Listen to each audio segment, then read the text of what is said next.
been trapped by the doctor, but we followed the clues she left behind to help her. So much time has already passed since then, and it seems Sumeru's changing for the better now that Nahita's in charge, right? Paimon just hopes this peace will last a long time, and then Nahita won't have any more new problems to deal with. Yeah, guess you're right.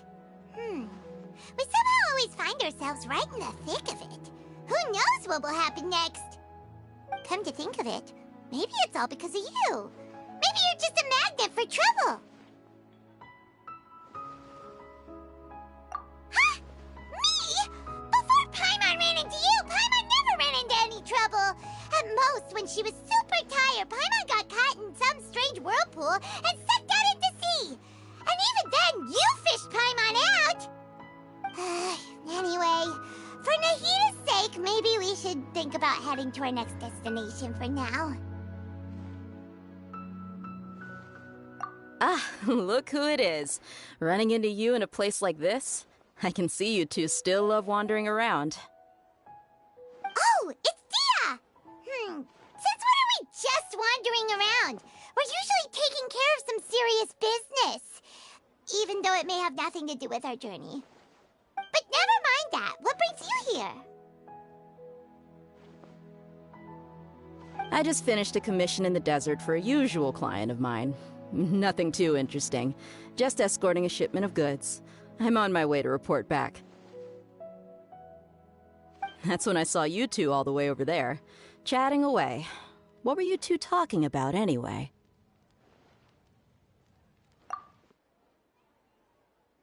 Huh? You serious? Can't say I saw that coming. But you are travelers after all. I guess you'd never stay for too long in one place. Bumping into you like this will become a rarity. I'm starting to feel sad just thinking about it.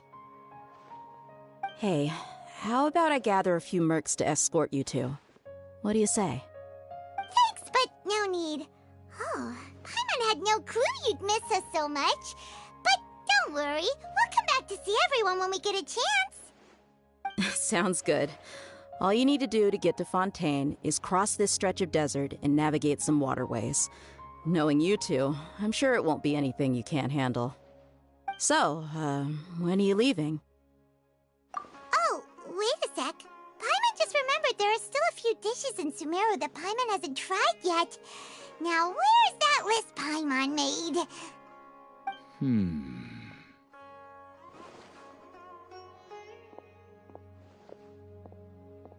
I see. Guess you won't be needing a going-away party or anything. It's sad enough to see you go like this. Though, now that I think about it, Sumeru wouldn't be what it is today without you. Seems true heroes always prefer leaving quietly. By the way, should we go say bye to Nahita? Oh, good point. Then there's no need to bother her in the real world.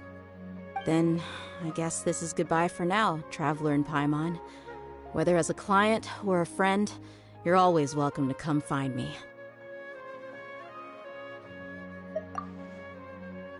Goodbye, Dia. Bye-bye, Sumeru.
Wait.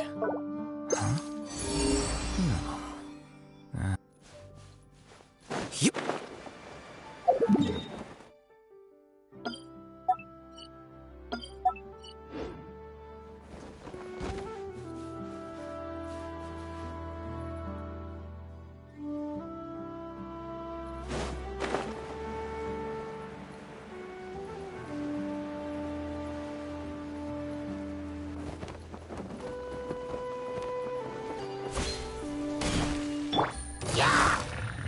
Gotcha!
All that sand and water, we finally made it! Oh, this must be Fontaine's port. Wow, everything looks so advanced in Fontaine. Paimon's heard that the industry here is extremely developed, and there are all kinds of unusual machines. Just seeing the sights as a tourist is nice, but maybe it would be better if we found something to do. What do you think?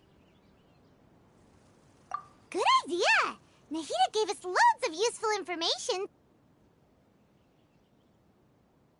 Seeking out the Seven is probably still our best source for information at this point. Yeah, the more we can learn, the better. So, what do you think the Hydro Archon's like? Will we get along? Nahida said that she has a very unique personality, whatever that means. To learn about a nation's god, start with the nation's people. There seems to be some locals talking over there. Let's go see if we can join the party.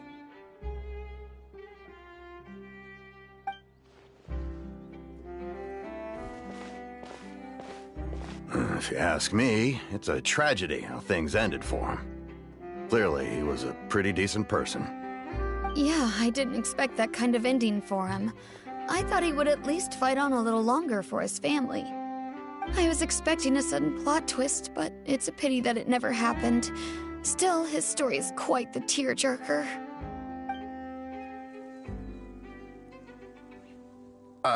Excuse me. Can I help you two? I couldn't help but notice you standing here listening. Hi. We're travelers new to Fontaine, and we had something we wanted to ask, but you seem to be really busy talking about some kind of play, so we didn't want to interrupt. Play? Oh, no. We're talking about something that really happened. In fact, it's a case that was just heard a few days ago. Really? Like, a real trial? But the way you were talking about it and the words you used just now made it sound like some kind of story. Well, good tales are often based on true stories, aren't they? And what you see in reality may also be someone deliberately putting on an act while harboring ulterior motives. Whether something is true or not simply isn't that important. The main thing is whether the story being acted out on the stage is splendid enough. Oh, but it looks like you're not from around here. You probably don't know that the Fontaine Court of Justice is called the Opera Epiclese, or more commonly known as just the Opera House. But, shouldn't court cases be treated a little more seriously than that? Not to question Fontaine's way of doing things. It's just that putting someone on trial is usually a very serious thing. No worries. Other visitors to Fontaine have wondered the same thing. You could say that we just don't want to waste the moving stories behind those cases. And as for your worries about whether the cases are treated with due reverence, we have the absolutely just and honorable Chief Justice Neuvillette, as well as the Oratrice Mécanique d'Analyse Cardinal, a machine created by the Archon. Between the machine and the Chief Justice, false charges and injustice are a thing of the past now. Oratrice? Is it some kind of machine, too? Oh, Paimon's curious. We should check it out if we get the chance. Wait, Paimon almost forgot to ask you our question. Do you know what we should do if we want to meet the Hydro Archon? Oh, that's easy. Just go to the Opera House. Lady Farina practically lives there. You could definitely say it's her biggest passion. I think what they mean is that they wish to speak with the Archon personally. In that case, I'm afraid it's going to be a tad more difficult. You'll have to make an appointment well in advance, and it'll depend on whether or not she has any time slots available. Huh. Is the Hydro Archon super busy taking care of official stuff? Wait, didn't you say that she's always at the Opera House? No. Lady Farina seldom takes an interest with the nation's affairs. The reason it's difficult to make an appointment is simply because she's incredibly popular. That's right. After all, she is the Archon. Though she may tend to get a little dramatic from time to time, people can't get enough of her. Huh. First time Paimon's ever heard of an Archon being described that way before. Wait! Paimon gets now! The Hydro Archon is kinda like a big celebrity here, right? Yeah, I suppose you could say that. Perhaps you could even say our mascot. Hang on. This is still Fontaine's Archon you're talking about. You should show some more respect. Yes, you're right. I guess I should at least try to be a little more respectful in front of visitors. Otherwise, I might get arrested and find myself face to face with Monsieur Neuvillette. Come on. Sure, there's a lot of laws here, but nobody's going to be arrested for saying something disrespectful about the Hydro Archon. Alright, I think we get it. Thank you! At least we now know that we can find the Hydro Archon at the Opera House. But who knows how long making an appointment will take? Guess we could have a look around the city in the meantime. Hey! What are you looking over there for? Huh. Maybe something's the matter. She isn't going to jump into the water, is she? check on her.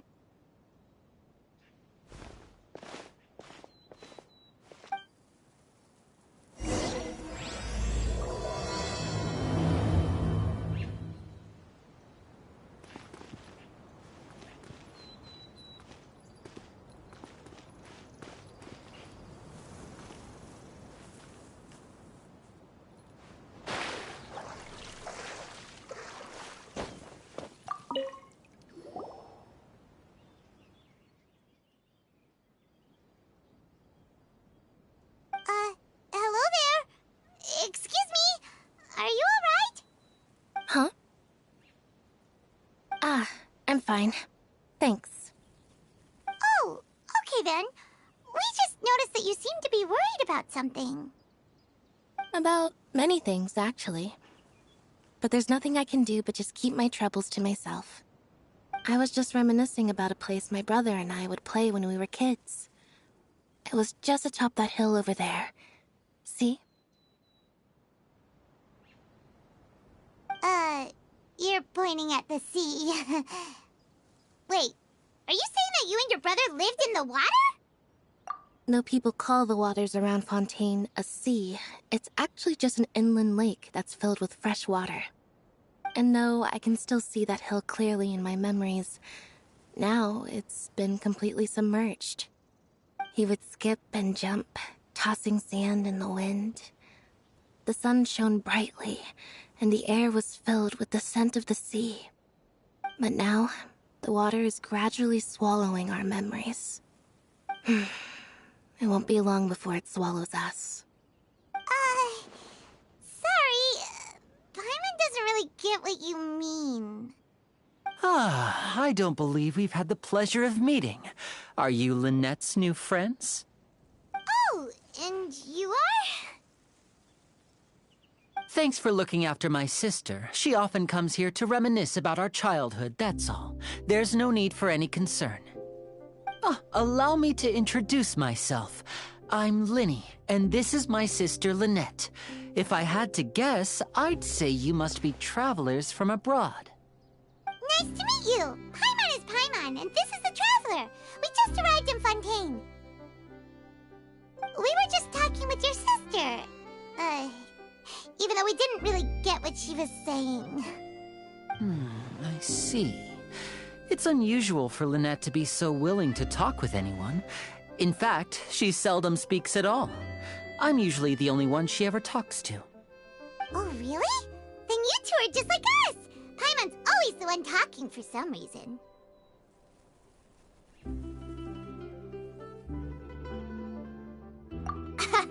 So that's how you think it is? I also think my brother can be too talkative at times. Oh. Seems you were right, Paimon. We are quite similar. So, what did Lynette mean just now when she said that the water is engulfing your memories, and that it won't be long before it engulfs you too? Oh, that. It's from a prophecy that's been circulating in Fontaine for some time now. Well, I suppose prophecy isn't exactly the right word, because that implies a certain amount of uncertainty. There's no doubt about what's happening in Fontaine now. Where to begin?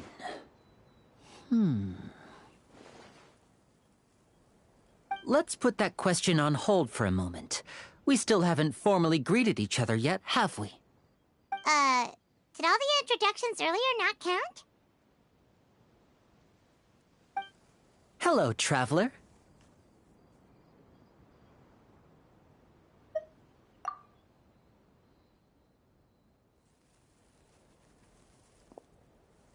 And hello, Paimon. Hey! Why didn't Paimon get a handshake? You're not poking fun at Paimon, are you? Please, don't take offense. Just consider it a sort of etiquette we have here in Fontaine when making new friends. You should remember it. It might prove useful. Oh, all right then. Well, Paimon's just happy to have a local friend now. By the way, we were just getting ready to go to the Opera House to meet the Hydro Archon. Would you be able to show us the way? So you're going to see Lady Farina? No problem at all. In fact, I was planning to go to the Opera House later myself. I'll gladly take you once I finish things here. Please follow me.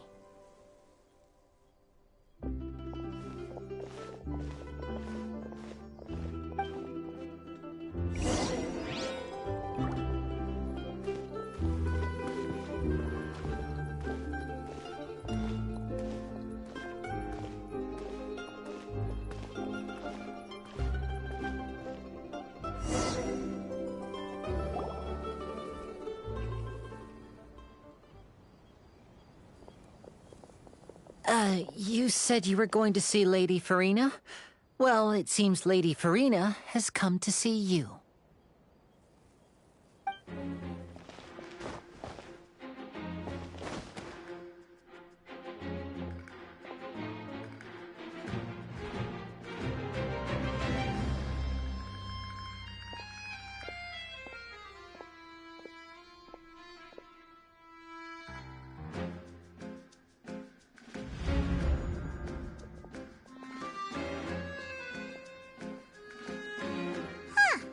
So, she's the Hydro Archon? But how did she know we were looking for her? My dear people, rich and poor, those with cup in hand and those with nothing at all, raise your glasses in celebration! If you don't have one, then just raise your hand in lieu.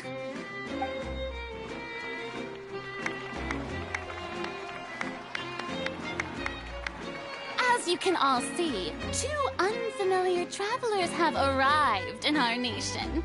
Come, let us make a toast in honor of this traveler and his companion, who have journeyed here from distant lands.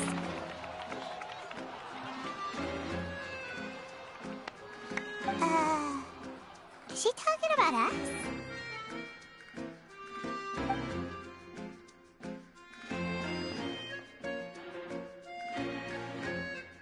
I've long heard of the turmoil and chaos you've left in your wake as you visited other nations. But I welcome you nevertheless. No, I have come to receive you personally. Fear is for insignificant cowards. I am a god, and I will never entertain the notion of such meaningless wariness. You can be rest assured. I see clearly your sincerity. Of course, seeking an audience with me is the most sensible thing to do. It will allow you to truly behold my power and witness my authority. Intelligent people always gather under the correct banner. I, Focalor, hereby welcome you to the nation of Hydro and acknowledge the value and significance of your trip. Now, Yeah, Paimon still can't believe it. Feels like we've only been here for a few minutes. But the Hydro Archon's entrance was, how should Paimon describe it? A little over the top? Miss Hydro Archon? How did you know we were coming? I see. As Outlanders, you inevitably lack even some of the most basic understanding. Don't forget that even the gods can be divided into the mediocre and the excellent. I suppose it's only natural for you to be awestruck by my abilities. You had best stop and consider. Do you really have the noble qualities and etiquette necessary to communicate with a god? All it takes is a flick of my finger for me to know everything about you. Whoa, talk about sounding high and mighty. Oh? What's with these looks? Perhaps the welcoming ceremony still isn't enough? What else should I say then? Is she waiting for us to start talking? Wow, I didn't expect to see Lady Farina here. What a surprise! Wait, does this mean they're the legendary blonde traveler? How did I not notice before? Hey, what's all the commotion? Oh, is that Lady Farina? Is there some kind of drama going on? Of course. That's the blonde traveler. The one all those stories are about. Lady Farina came here to personally see him. Oh, I bet this is gonna be the duel of the century. Ooh, I've got to see this. I knew Lady Farina would never disappoint.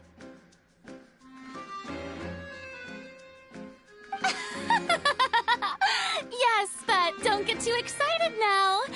My dear believers and spectators alike tend to get quite rowdy. And despite the noise, I've come to tolerate all their ruckus.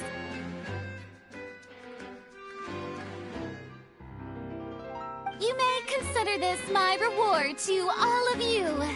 I have determined that there will be an epic duel between myself and this traveler from another land, just as you were hoping to see.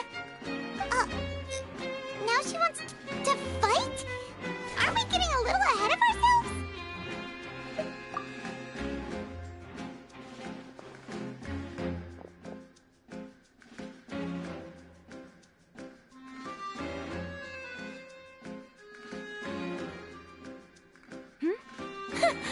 Are you not afraid? Might I remind you that this is a duel against the divine? What are you trying to do, traveler? Provoking a god in front of her people? Stand down, Clorend. I admire his bravery. Few have the courage to draw their sword against a god. He is obviously a true warrior. Unfortunately, people nowadays only crave to be thrilled, and a mere duel will not slake their thirst for excitement. Oh, yeah, she's right. Just a duel wouldn't be all that interesting. On Araneus, criminals are always requesting duels to defend their honor. They're getting a bit old, to tell the truth. You see. Then, as the god of justice, I shall face this traveler in another kind of duel. A duel in court! Whoa, all right! Now that'll be worth seeing! Right. This is Fontaine, after all. Such a grand opera house, it would be a pity not to use it. Why do you care so much about the crowd's reactions? Seems you've spent a little too much time in the opera house.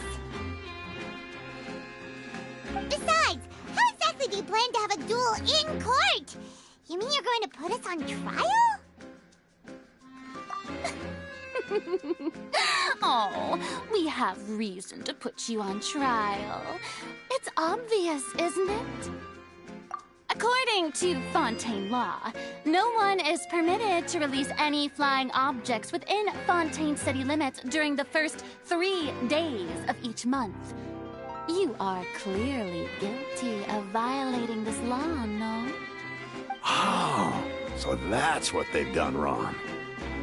That's our Lady Farina. No one knows the laws of Fontaine like she does. You call that obvious? What kind of law is that? Wait, flying object? You mean Paimon? Precisely! Now, if you two have no objections, then in the name of the Hydro Archon, I order your arrest. My apologies, Lady Farina. I don't mean to spoil the fun. But if you would allow me to interject, I don't think that Paimon here meets the definition of a flying object. You tell her, Linny! Finally someone who's not crazy. How could anyone call Paimon a flying object? Ah, great magician Linny, my beloved citizen. I'll permit you to object. But how exactly do you plan to prove your claim? As a magician who just rained on your parade, I naturally should shoulder the responsibility of saving the show. So, with such an audience gathered here, allow me to perform a trick for everyone.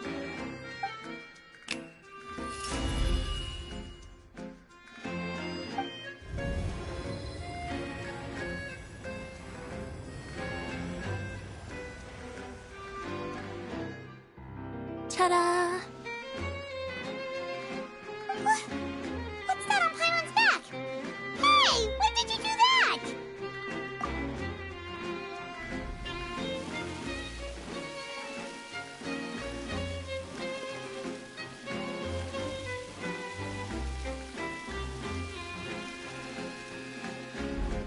There. As you can all clearly see, Paimon should be classified as, well, something like a balloon. This rope has been in the Traveler's hand all along. It was just that no one could see it before. Huh? You call that magic?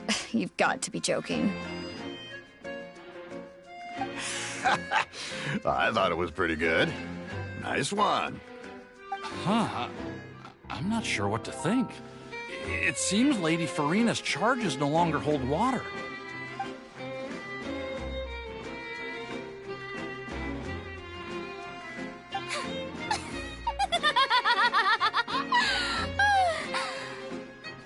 Amusing. Very amusing, Linny. Just the sort of unexpected twist that I enjoy. With you here, today's performance can finally be called complete. Performance? You see all this as a performance? In which case, consider the matter of your trial resolved. The god of justice will not bring charges against an innocent person. But when there are valid grounds, I will not only judge travelers from abroad, but even the gods of other lands. I look forward to seeing your upcoming performance at the Opera House, Mr. Linny and Miss Lynette. That's enough for now. Toodaloo!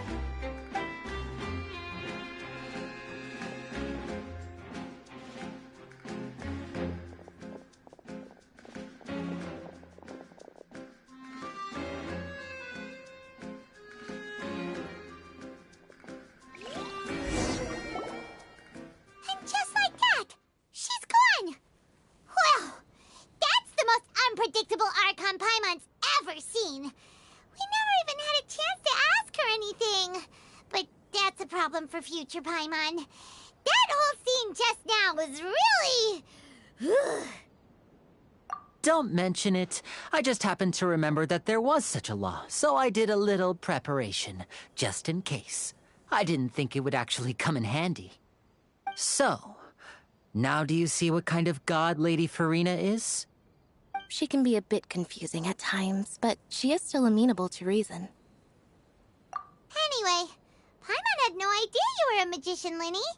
It sounded like you'll be performing at the Opera House, right? I just know a few simple tricks I use to make a living. Lynette is my assistant. It will actually be my first time performing on the most prestigious stage in Fontaine, the Opera House. But isn't the Opera House where criminal trials are held in Fontaine? When there are no public trials being held, the Opera House hosts a variety of other performances. To the people of Fontaine, the line between a trial and a performance can be a little blurred. And speaking of performances, I would be remiss to forego this opportunity gifted by fate. Might I invite the two of you to see my performance? My brother's always excited to make new friends. Oh, sure. We don't really have anything to do now, and we wanted to go to the Opera House anyway. Splendid. In that case, why don't we go together? I'll show you the way. I just have something to take care of first. You really mean it? Then I'll take you up on your offer. This is a magical item known as a magic pocket. Perhaps you can help me distribute them to the people here. Huh? What are they going to use it for? About that... You asked me before about the prophecy, right? Let me start by telling you a little more about what it entails.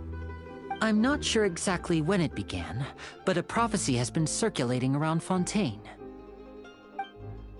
It says that every person in Fontaine is born with sin. No matter how the Nation of Justice holds trial after trial, this sin cannot be absolved. Until one day, the water levels in Fontaine will rise, and the sinful people will slowly be drowned. In the end, the people will all be dissolved into the waters, and only the Hydro Archon will remain, weeping on her throne.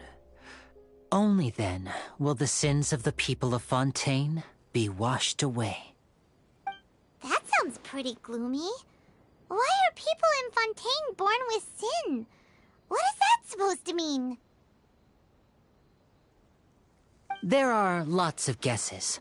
Some say that the ancestors of Fontaine stole the power of the seas and stirred its wrath. Others say that the people of Fontaine never heeded the first Hydro Archon's warnings and offended Celestia. But here in Fontaine, evidence is what matters. There hasn't been concrete evidence for any of these claims, so they can only be regarded as conjecture. If even the people in Fontaine don't know what sin they committed, wouldn't it be better just to ignore the prophecy completely? Why bother feeling guilty all the time? That's exactly what the people did at first. But in the last few years, the water levels in Fontaine have actually started rising. Many places have already been completely submerged, and now lie beneath the sea. Many people carry on with their lives as before and shrug it off as a natural phenomenon. But my family and I think that the people of Fontaine shouldn't ignore the possibility, which would end up sentencing them to death. We hope that at least the people who reside near the waterfront can move away before it's too late. So, we've started distributing magic pockets to them. As a magical item, these magic pockets have astonishing capacity. I'm sure they will come in handy when people are moving their belongings. Oh, Paimon gets it! It's like preparing for a rainy day! But this is more than a bit of rain. Perhaps only absolute power could ever contend with such a catastrophe. But who knows? We're just tiny specks in the grand scheme of things. Now, if you'd like to help, then please give these magic pockets to anyone nearby. Be sure to convince them to take it, regardless of what they say.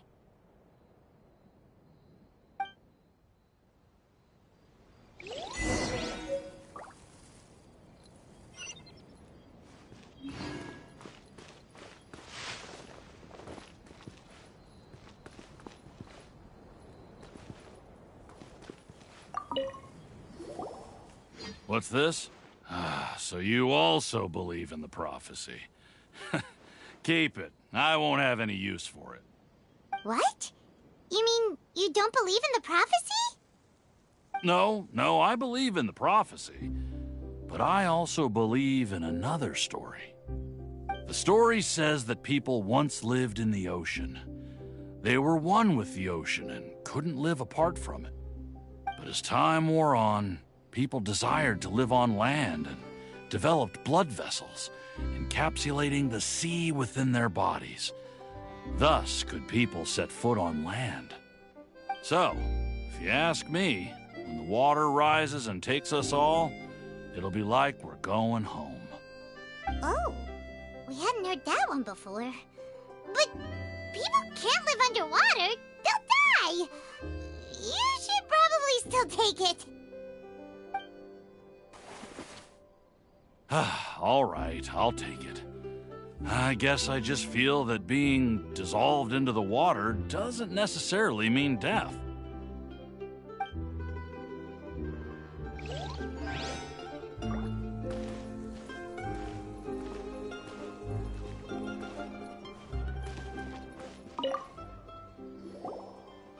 So you're the blonde traveler that everyone's been talking about. My apologies for not recognizing you earlier.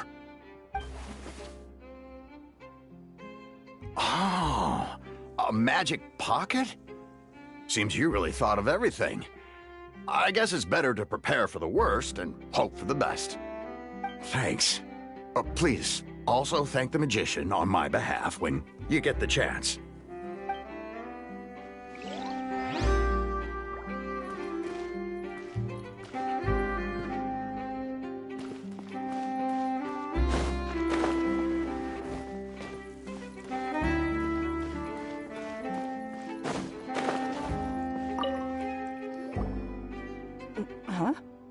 I don't want that thing.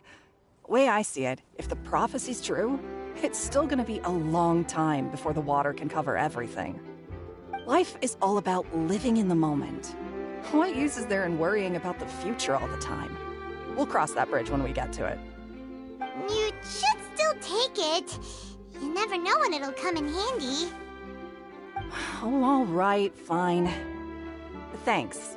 It's just that if I start moving, that means I've already given up on the life I have now. I'd really rather not.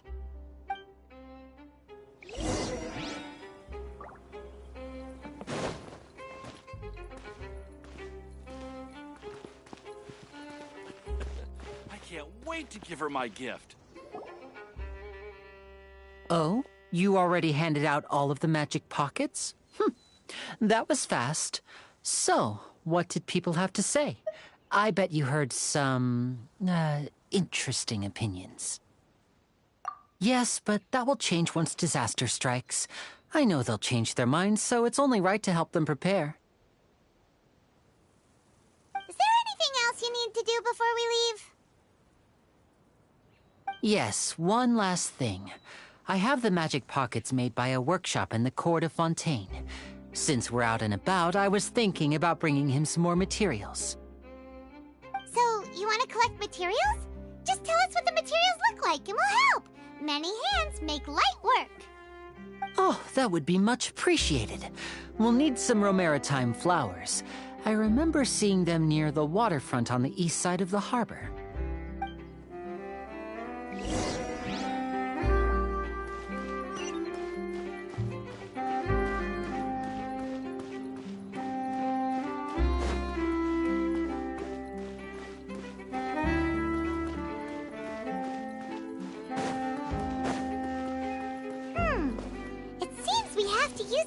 To collect Romaritime flowers.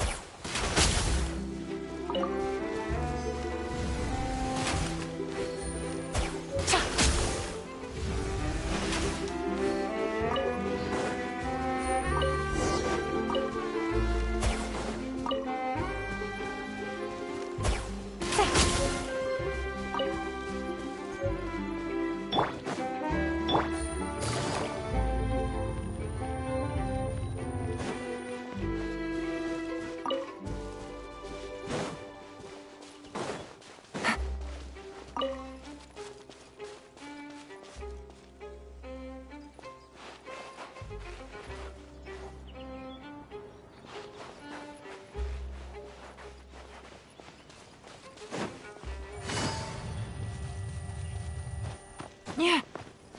Take it easy. Take it easy.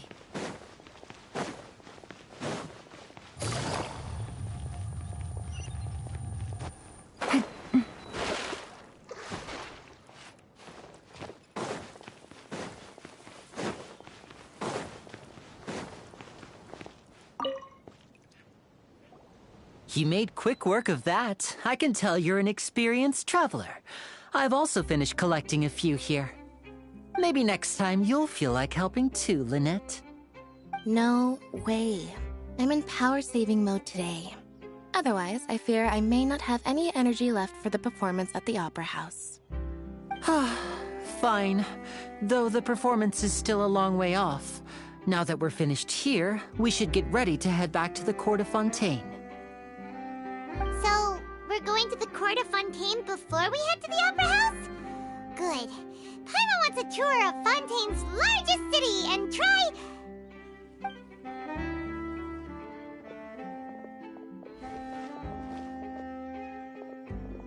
Wait, shh. Have you noticed that person over there? The young girl. Huh? What's wrong with her? Paimon didn't notice anything. She's obviously a thief. Magicians and thieves practice similar methods.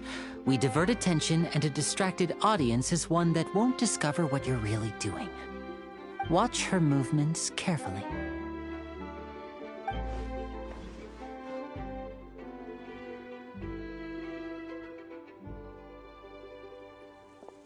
Oh, he's right! Shh, keep your voice down. We need to think of a way to catch her, but it seems she's very alert. Perhaps we should split up. You two can ride the lift over there and wait up top. I bet that'll be her escape route if she tries to run. All right, let's go.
Book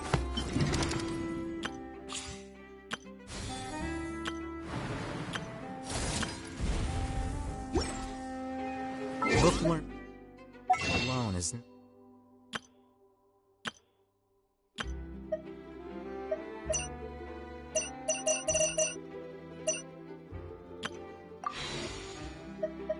Enough to cultivate.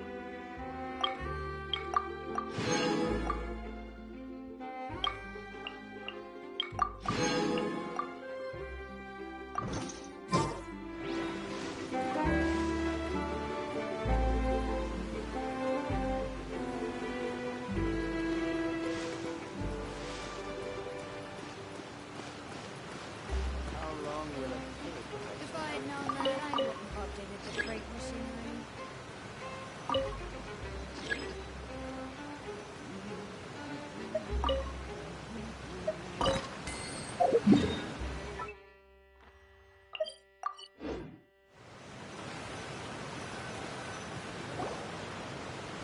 This is the spot where Linny wanted us to wait.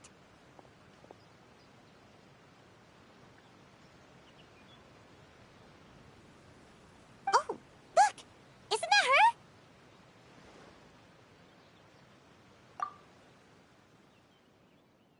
Oh no! Did she notice us? She started running the other direction!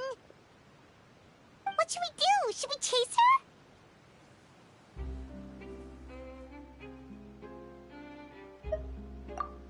You're right. She might also be trying to lure us away.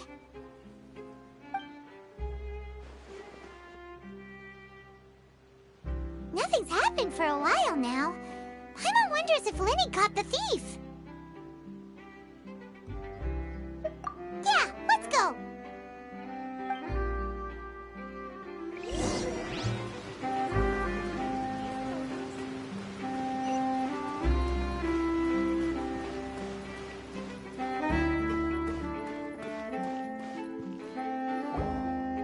Are you sure that's all she took?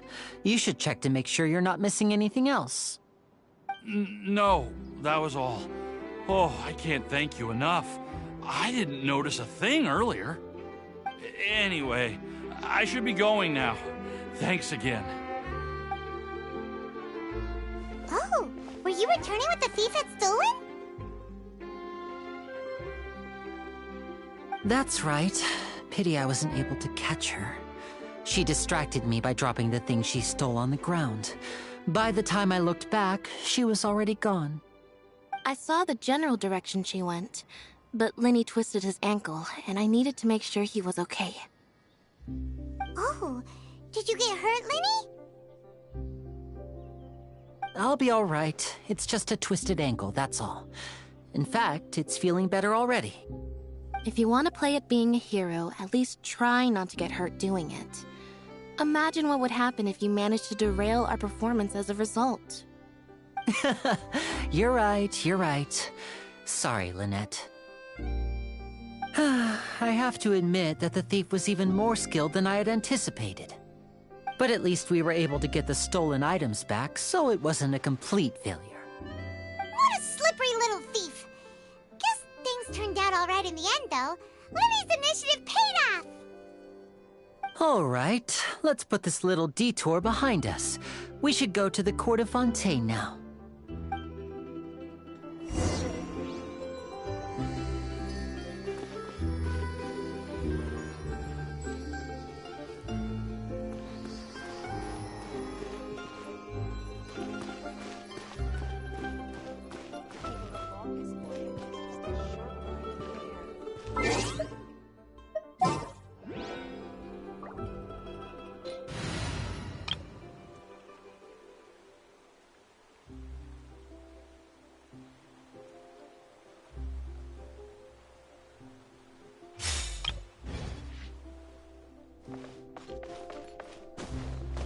The wind rises.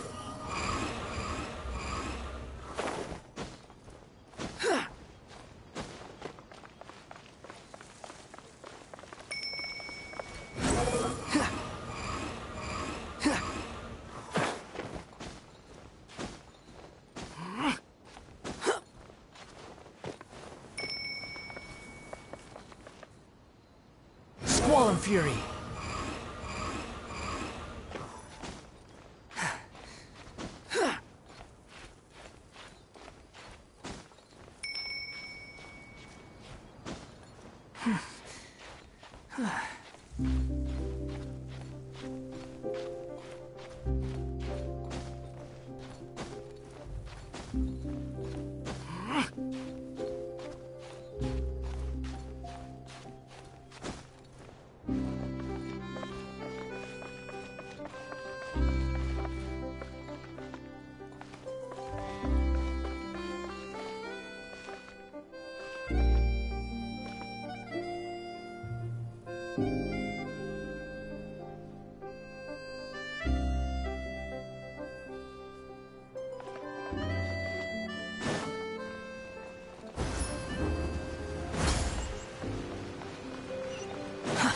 Too slow.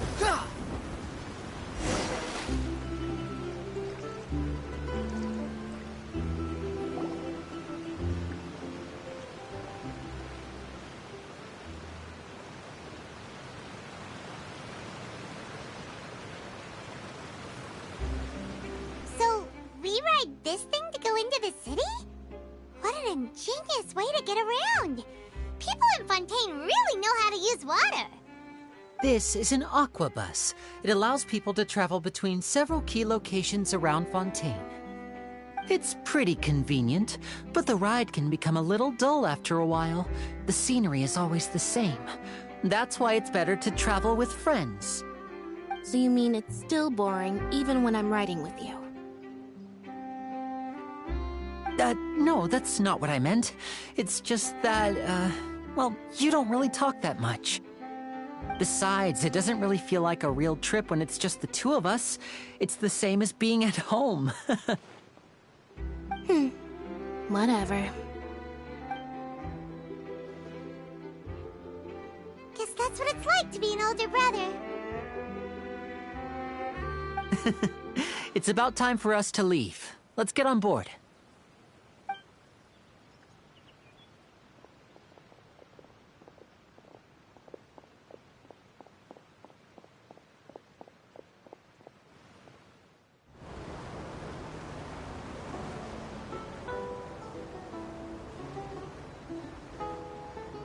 Huh? What? Traveler! Paimon! Charlotte! Oh, I'd never guessed I'd bump into you all riding the aqua bus. In the story of my life, this is big news. What are you doing in Fontaine? I didn't hear anything about you paying us a visit. Yeah, it's quite the coincidence, but as travelers, we're always on the move. It's not surprising that nobody knew we were coming. Though we still have no idea how the Hydro Archon knew about us. Oh, let Paimon introduce you to our new friends! Oh, no need for introductions, Paimon. I would recognize the great magician Linny and his assistant Lynette anywhere. I wouldn't be much of a reporter if I didn't know who they were. It's a pleasure to meet you. I'm Charlotte, a reporter for the Steambird. Nice to meet you. From the Steambird, huh? We've often relied on your paper to promote our performances. It's an honor to meet you. Now that everyone knows each other, Fontaine suddenly doesn't feel like such an unfamiliar place. So, what have you been up to lately, Charlotte? Any big news?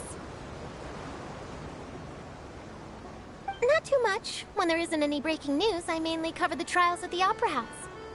You can still manage to keep readers' attention as long as you tell things from a clever enough angle, even if it's the same old topics. For example, reporting on how a scammer once deceived vulnerable girls into relationships, or how a financial criminal was once so poor that they ate a single piece of bread for 5 days.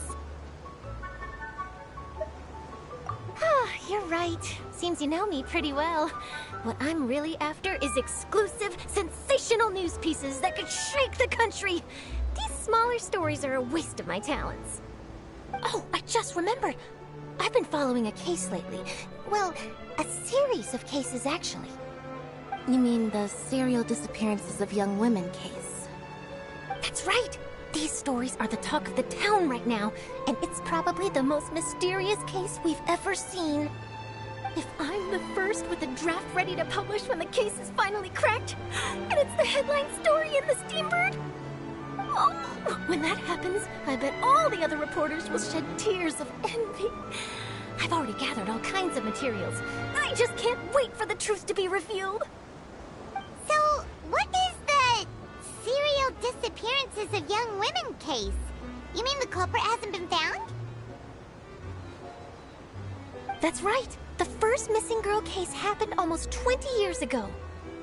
And ever since, after a period of time, another girl disappears. What the cases have in common is that the girls are all of a similar age, and that they've all vanished without a trace. But the scariest part is that to this day, none of the girls have ever been found.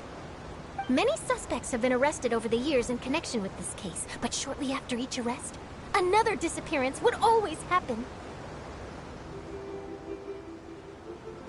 Yes, it's possible. But either way, I believe that every case has some precise truth behind it, waiting to be exposed. Yes, I agree. And at the very least, the family of those missing girls deserves some sort of explanation. I just imagined for a second what I would do if Lynette were to suddenly disappear. I'd pay any price to get her back, and then find a way to track down the culprit. Please don't imagine that, Linny.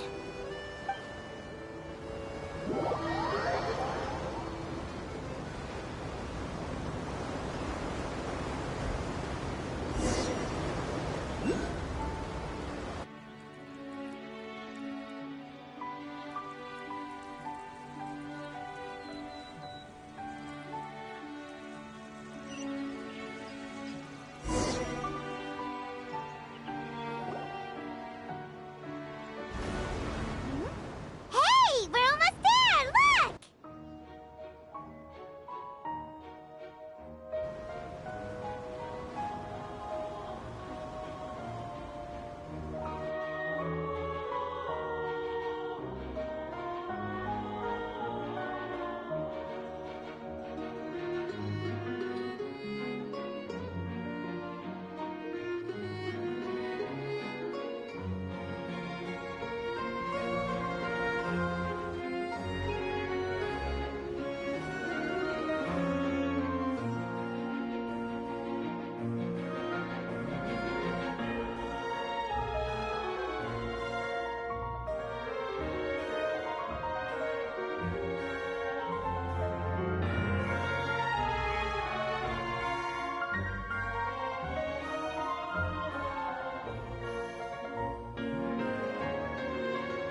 Well, I really enjoyed chatting with you. Life should be full of pleasant little surprises like this. Yeah, us as well. The ride went by too quickly. Ah, I have an interview to get to. I should get going before I'm late. Okay, Hyman hopes we can chat again soon, Charlotte. See ya! Bye now. Oh, be sure to stop by and see me at the Steambird when you have time. What a tough job. Always running around and interviewing everyone. Well, where should we go now? If you don't mind, how about we stop by my home first? Besides, I still have all the materials we collected. Sure, we wouldn't mind at all. This city is so huge, Paimon wouldn't know where to start anyway.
This is our current abode.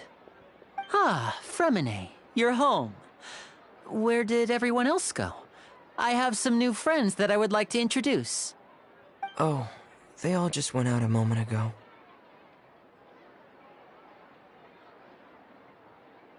I see. Everyone is getting busier now that Father will be returning soon. I suppose that can't be helped. Allow me to introduce you to my little brother, Fremine. He is a phenomenal diver. Hello.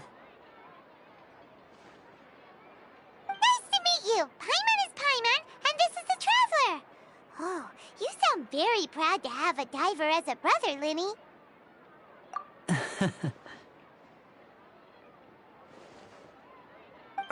Linny, could you come here for a moment?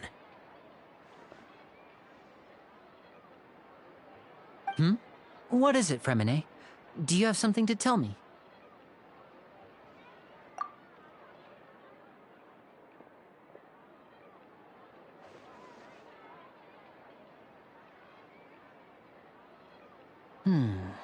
Okay, I see. Is everything all right? Oh, it's nothing. We were just discussing a little housework. Sorry for the interruption. Oh, before I forget, the Traveler and I collected more materials to make magic pockets. Were you able to get any, Fremine? Yes, I went diving and gathered lots of materials. I was about to give them to you. That's our Fremine, always quick with the underwater work. All right, I'll take these to the workshop.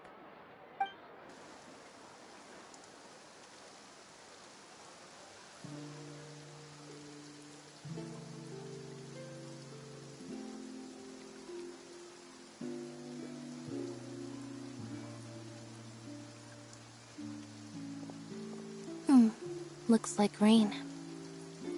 Oh, you're right.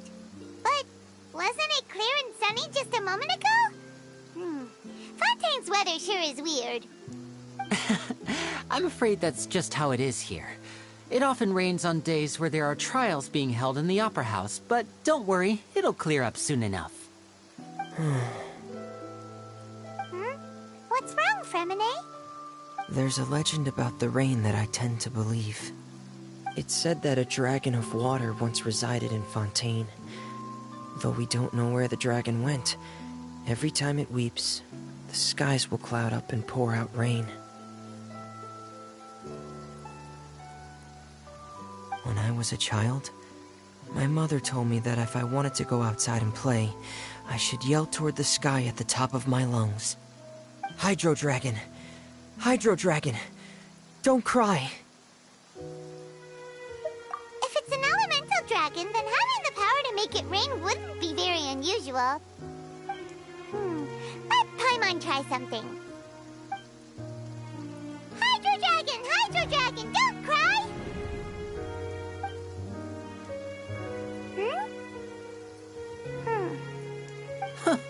Doesn't seem to be of any use.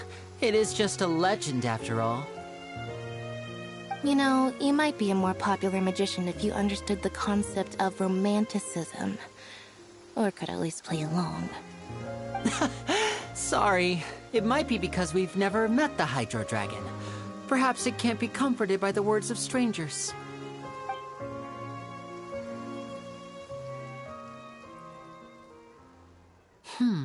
It rained for longer than I suspected. Oh, it's already getting late. Was there something you needed to do, Linny? Yeah, some preparations for the show at the Opera House. I need to find a way to catch the last aqua bus of the day. On the day of the performance, just ride the aqua bus to the island of Araneus. I'll have Lynette meet you at the fountain in front of the Opera House. Oh, are you leaving now? What is it, Fremine? I'm in a hurry. Oh, I get it. You feel nervous delivering the materials for the magic pockets, is that it? Perhaps we could trouble the Traveler to help us take these materials to the Beaumont workshop and deliver them to the owner there? I'm afraid that Fremine can be quite introverted, And the boss there tends to be pretty talkative. Fremine has always been a little afraid of her. No trouble at all. Don't worry, we're on the case. Sorry for the inconvenience. I'm quite useless when it comes to such tasks. I'll think of a way to make it up to you. Oh, no need, no need. This will be a walk in the park for us.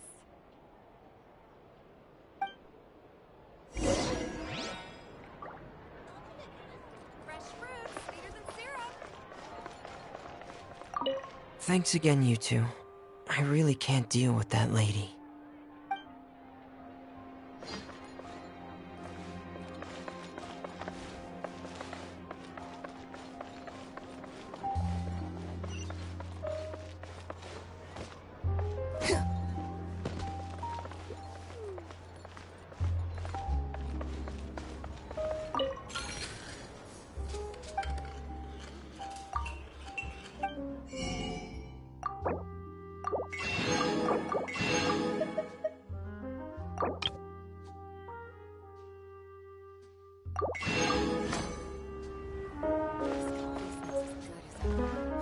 The tea here just keeps getting more bitter.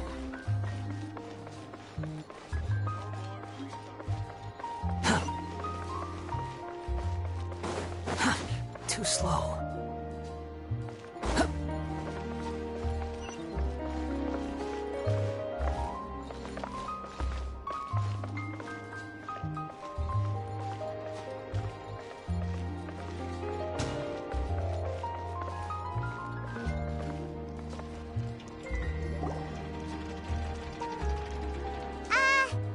Hello? Is there anyone here? Oh, hello there. New customers? Looking to buy, or do you need something made? Or perhaps you're just looking for a chat with me. Oh no, we're just here to deliver some materials. Here they are. They're for making... what were they called again? Ah, these must be for magic pockets. I could tell right away. I've already made several orders worth now. No need. They've already prepaid several batches worth. When they told me what they'd be using them for, I even offered them a discount. But they insisted on paying the full amount, saying that I had a business to run. It seems both their hearts and their pockets are made of gold. Whoa. So, is Linny actually loaded? I can't say for sure, but who knows? Maybe there's good money to be made being a magician in Fontaine. Hey! Is this machine what you use to make stuff here? It looks really advanced. Why use your hands when a machine can do the work? It would be a waste not to use the latest technology, and wasting is a kind of crime. But where does a big machine like that get its power from?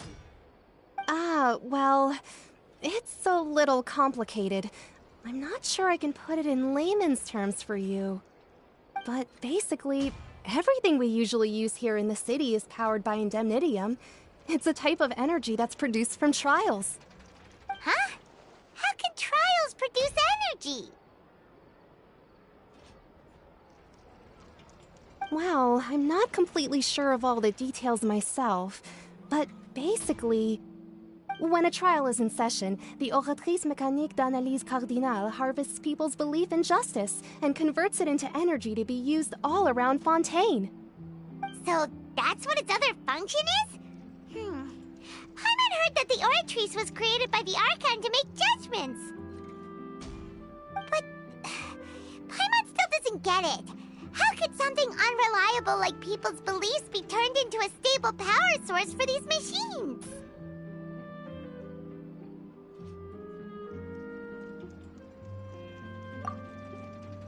Oh, yeah!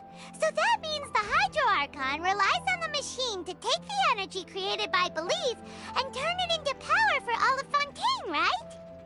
Even though I've never heard anyone really put it that way before, it sounds like it makes sense. Besides indemnitium, we have another type of energy called pneumosia. It isn't produced by the power of the Archon, but it is unstable by nature. Even now, it still cannot be widely used by civilians.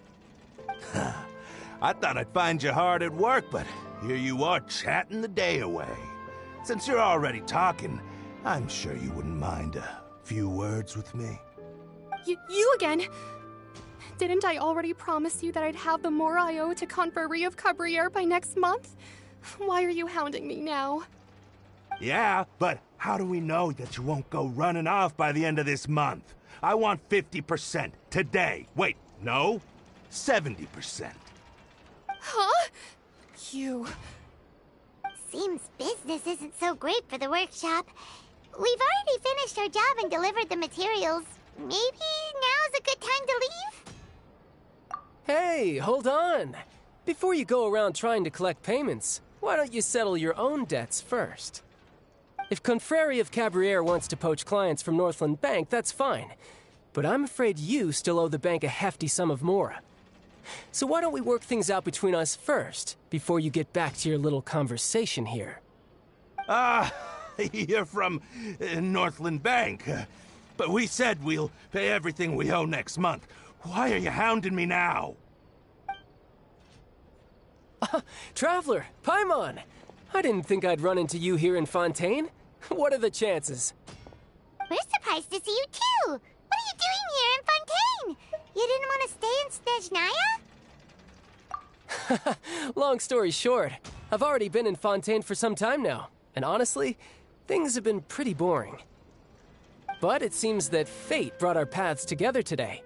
Not only will I have some good friends here now, but ones who always seem to find trouble. Either way you look at it, it seems things are going to get a lot more interesting now. Pretty sure we'd want to avoid anything that you'd find interesting.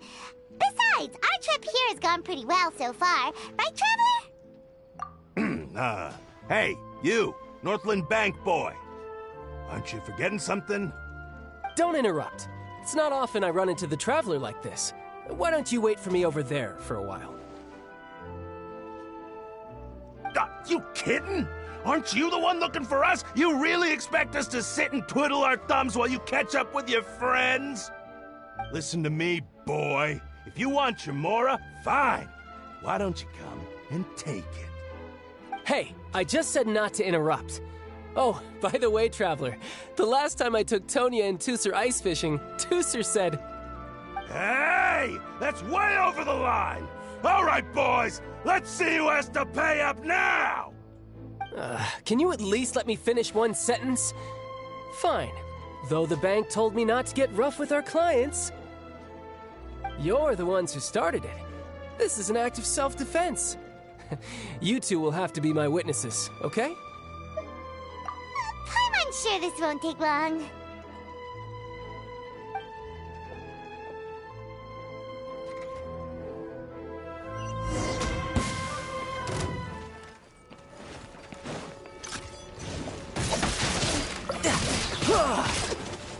Brace yourself. This is gonna hurt. Yeah.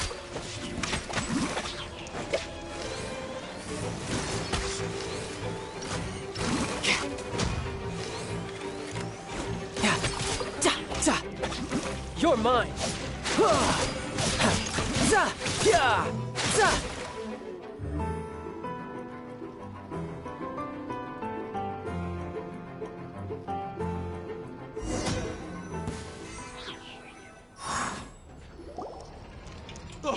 What's your deal, Brad? How are you so strong if you're just a staffer from Snezhnaya's Northland Bank? Wait, don't tell me you're... Oh, now you notice. It's a little late, don't you think? Just make sure you understand that you don't mess with Northland Bank. Got it?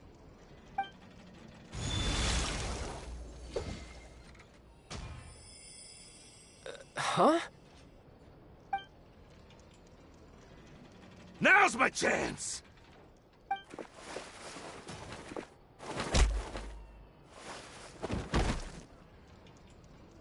Huh.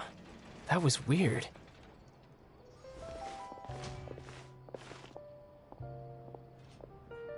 I'm not sure.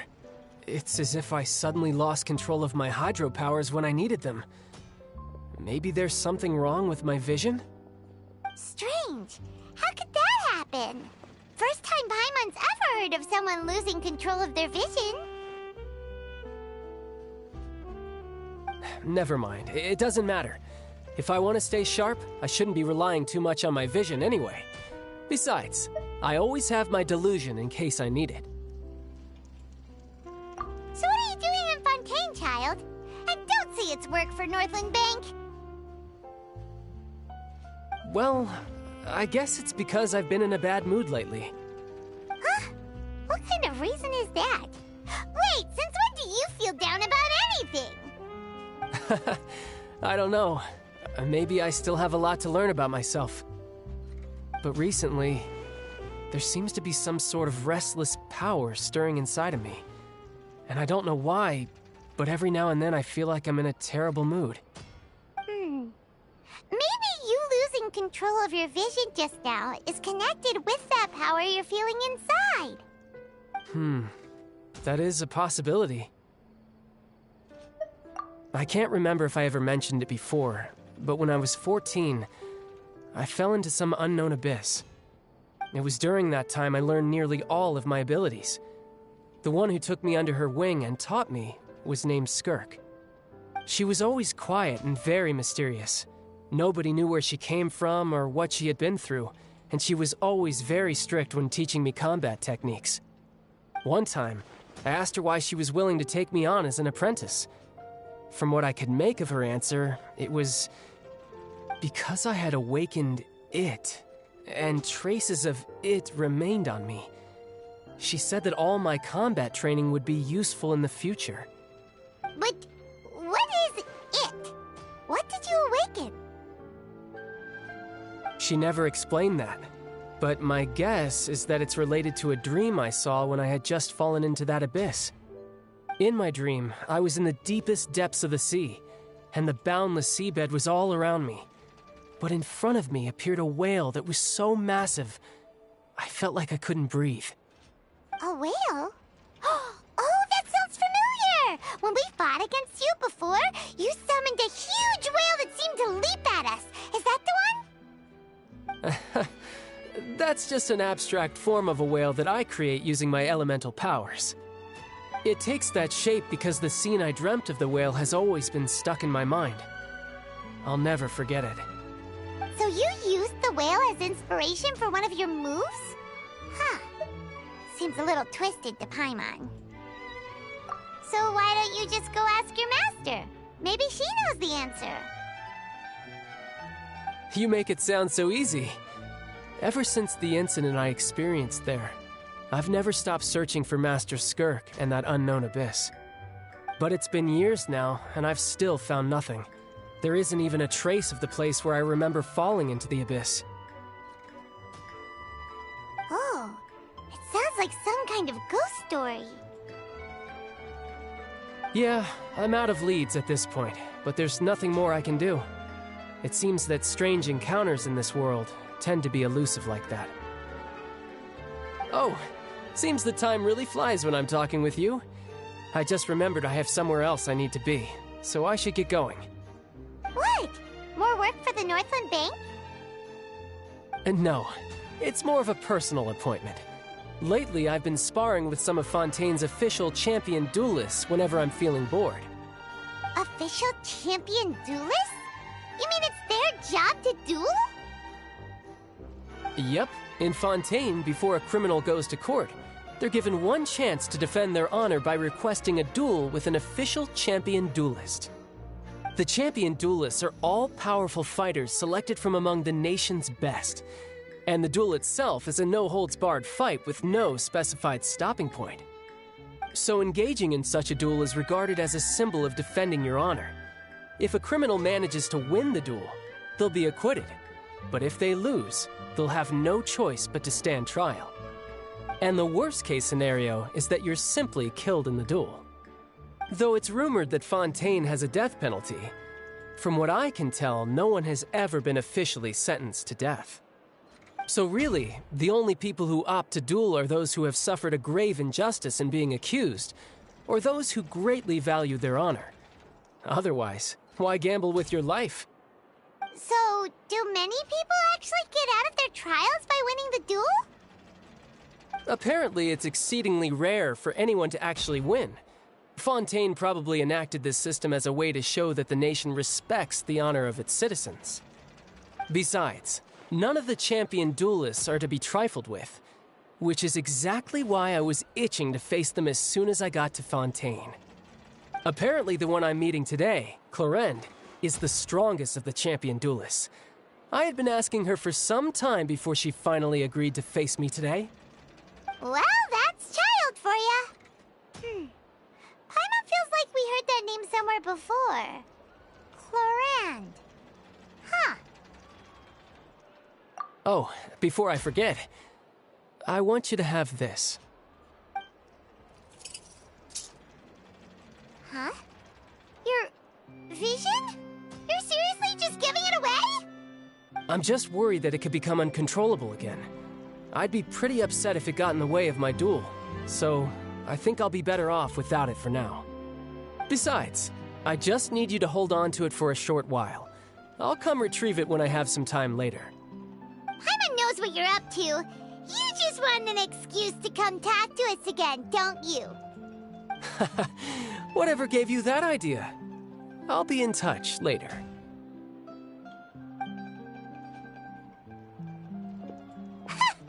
That sneaky guy. He said he's been feeling down lately, but he seemed the same as ever to Paimon. Well, seems we don't have much to do for now. We might as well walk around and see the city before Lenny's performance.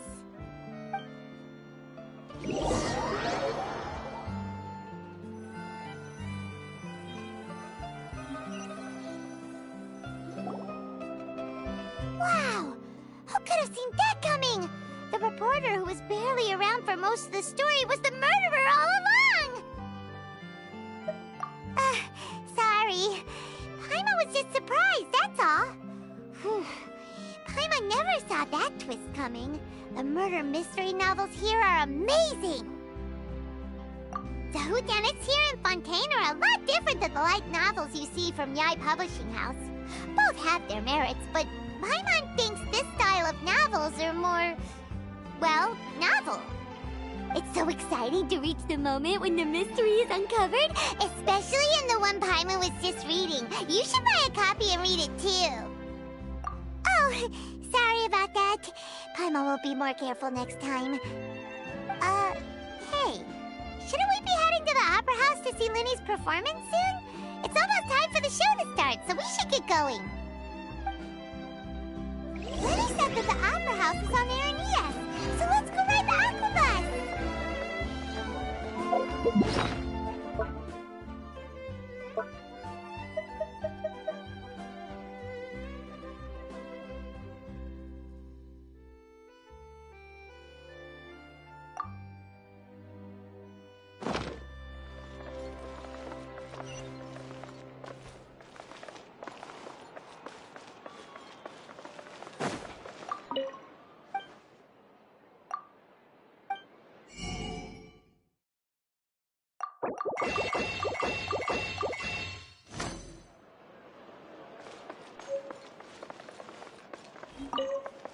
Investing too much emotion. These are the kind of headlines you're going for these days.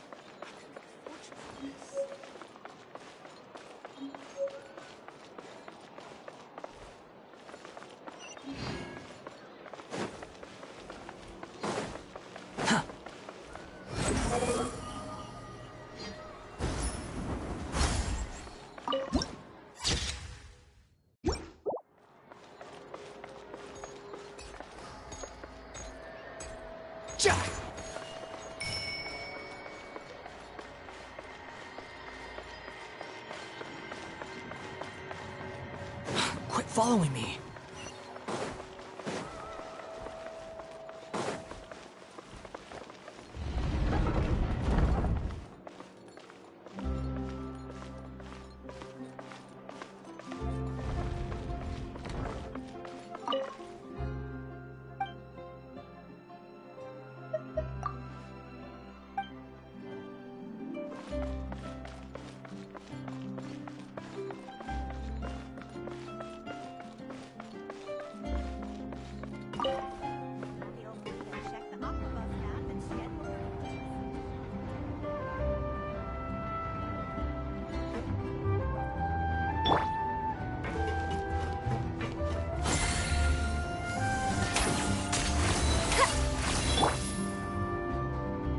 wind rises.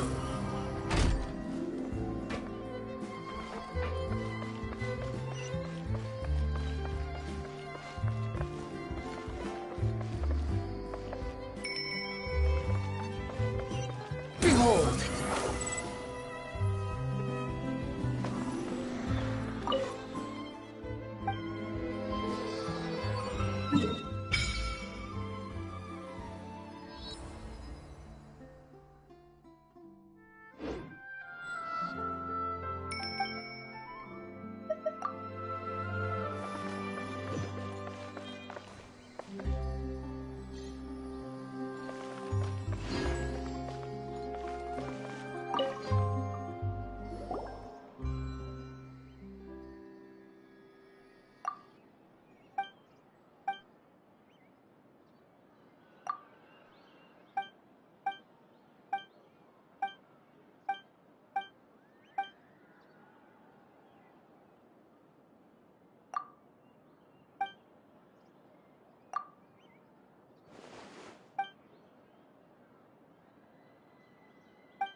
Too slow.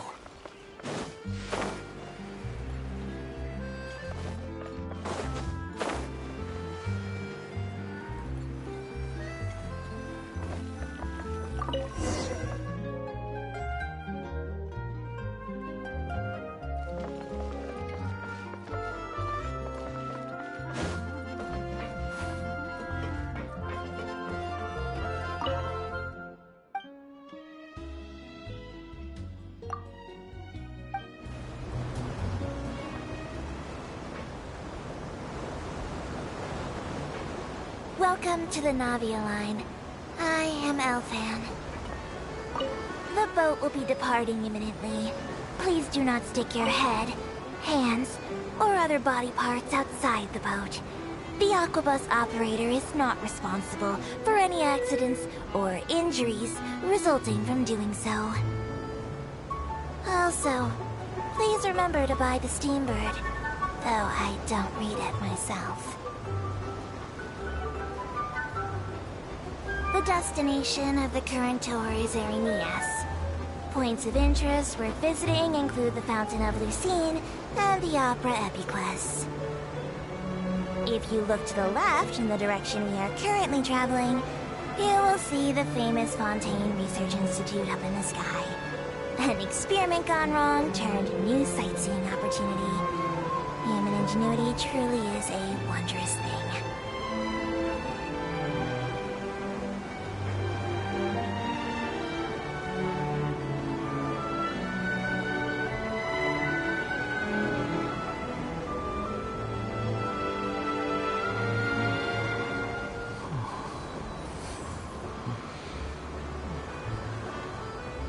Approaching our final destination. Please be sure to bring all your personal belongings with you as you disembark. Even though I will take any forgotten items to the lost and found, the paperwork is rather annoying, as Melusine hands are not suitable for grasping pens. Please be careful when disembarking. It has been my honor to be your tour guide this trip. Thank you.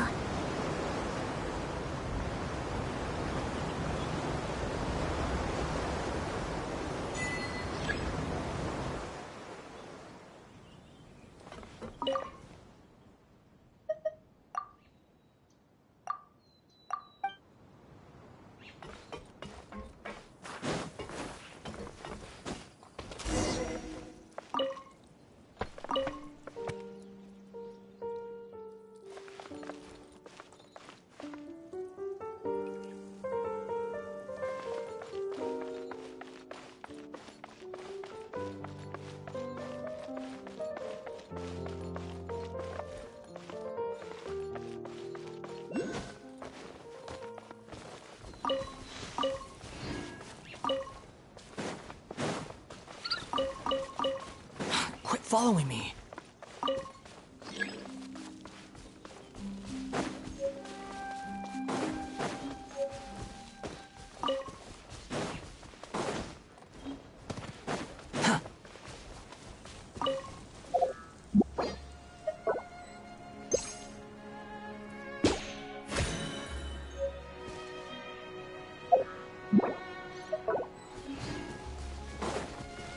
Quit following me.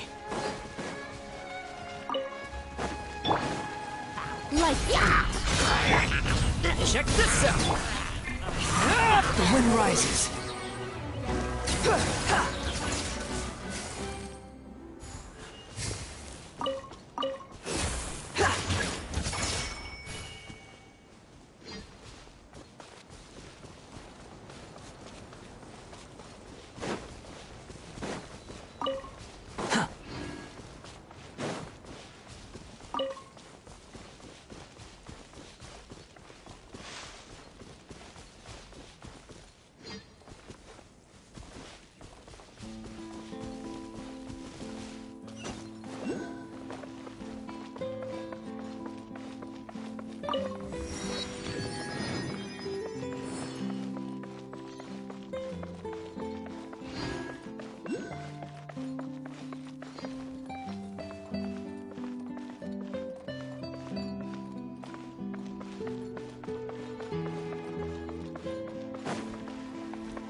Quit following me.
The Opera Epiclese. What a place performance. No wonder Linny and Lynette were looking forward to it. Huh. Looks like there's a lot of people standing around the fountain up ahead.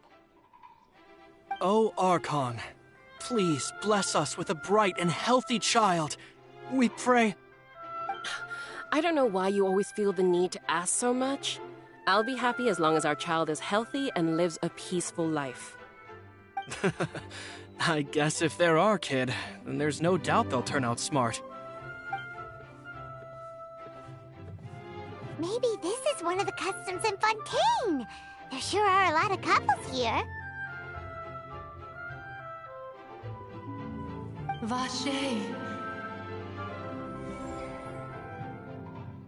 What's wrong? Vache. Vache.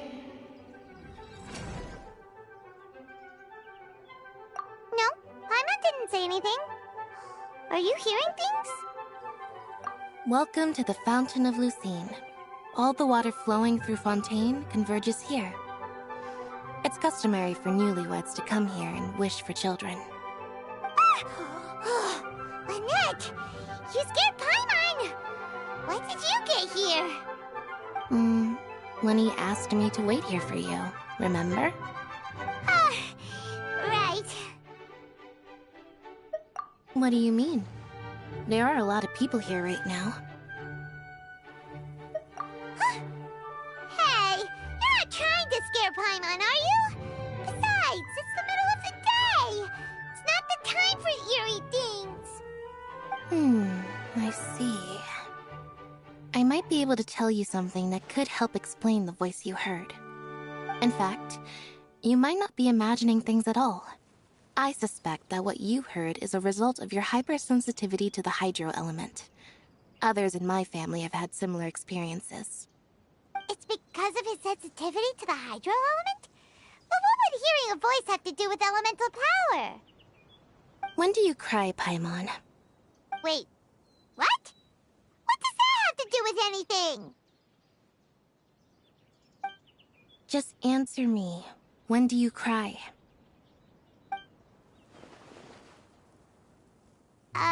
When Paimon's really sad? Oh, and when Paimon's super happy. Oh, and also when Paimon's really, really scared.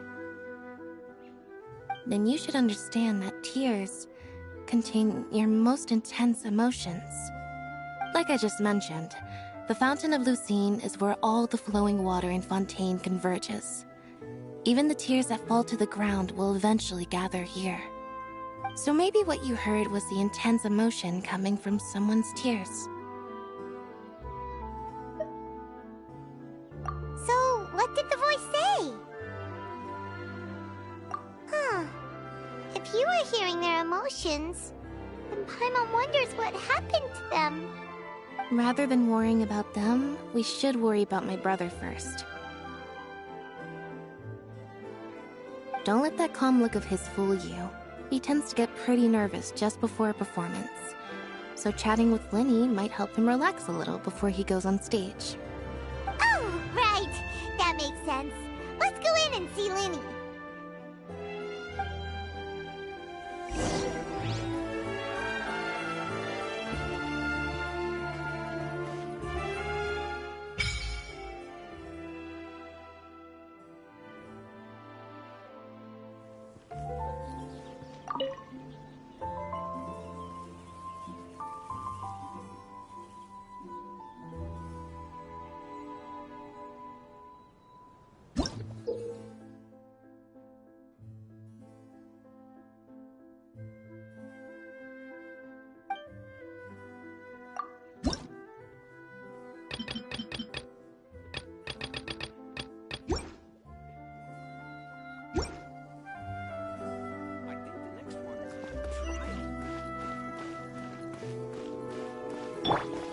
Water jet!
Take it easy.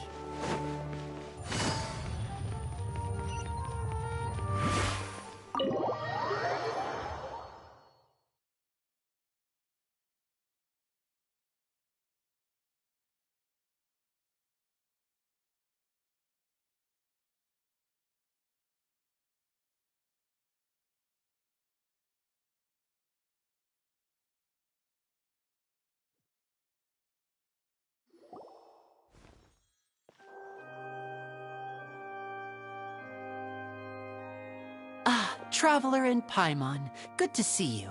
I knew you two would come. Are you kidding? We wouldn't miss it for the world! We've been looking forward to it! I can tell, judging by how early you've arrived. But you're actually right on time. The audience still hasn't started entering the venue yet, which means now is the perfect chance for us to take you to the best seats in the house. Wait just a moment. I'll fetch the tickets.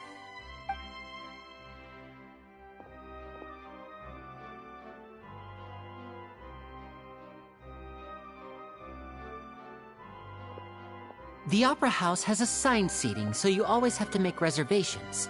I've already reserved your seats, and here are your tickets. Ooh, front row seats! Thanks, Linny! Don't mention it. There's no need to keep thanking me. Hey, Linny! Could you come over here and take a look at this? Oh, I'll be right there. Seems there's an issue with the stage props over there. That's Cal, my assistant, calling me. I'll go lend him a hand. Yeah, we'll just go to our seats. You go ahead, Linny.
Uh...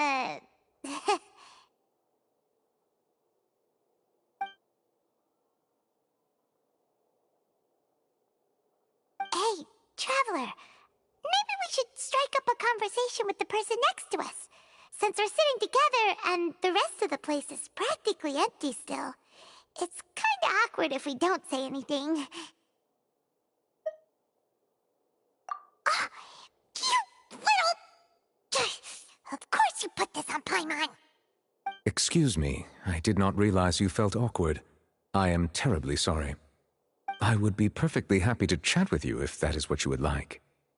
Oh, so you heard all of that, did ya? Boy, you sure have good ears. Paimon thought she was keeping her voice down. Wait, that's not it. Paimon's sorry. Paimon's the one who was being rude, talking under her breath like that. So let's talk, but, what should we talk about?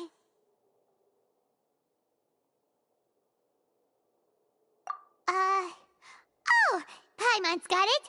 You're also here early and sitting in the front. Are you a friend of Linny's too? A friend, you say? Well, if Mr. Linney would like to be my friend, I would be more than happy to reciprocate.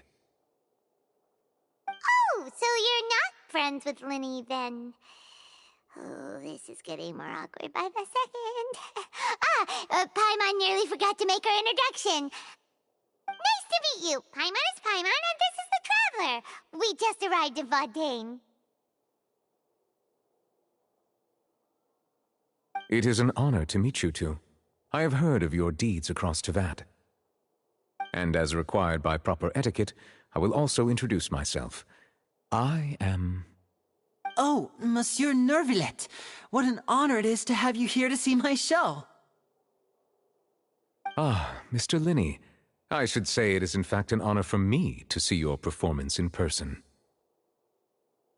Wait, Nervillet? Could he be... I saw you all chatting just now, but it seems you still don't know who Monsieur Nervillet is. Allow me to introduce you to Fontaine's Chief Justice.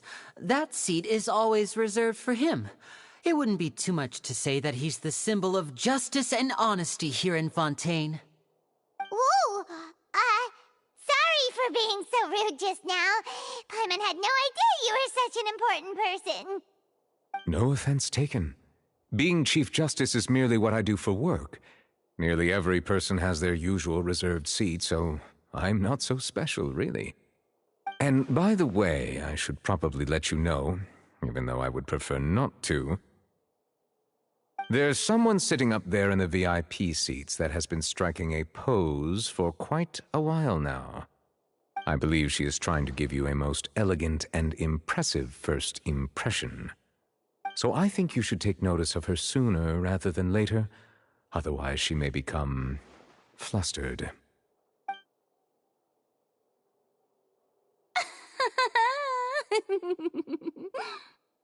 Huh? Oh, it's Farina, the Hydro Archon. Huh. She sure has a smug and satisfied look on her face. Guess she has no idea that you saw right through her act. Very good. That is for the best. No need to pay her any more attention. We may now enjoy the show. Huh? So is this what things are like between the Chief Justice and the Hydro Archon? All right, please wait just a moment longer. I've pretty much finished my preparations, and the performance will start as soon as the audience has made their way to their seats. Yay! The show is finally about to start! Paimon can hardly wait! Paimon's never seen a real live magic show before!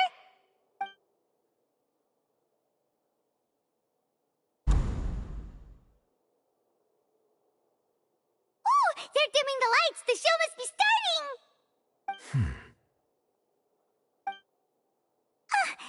Sorry. Paimon will try to stay quiet. Welcome, one and all, to the Opera Epiclese. I am the star of today's show, Linny. And over here is my sister, Lynette, who will be working as my wonderful assistant. Please, let's give her a warm welcome. Hello, everyone. I know she may seem to be a little sleepy right now, but that's just a sign that she's nervous. Whatever.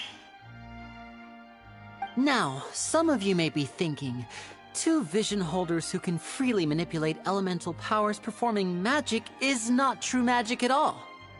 So, I would like to take a moment to assure you that elemental powers will have nothing to do with what you will witness on the stage today.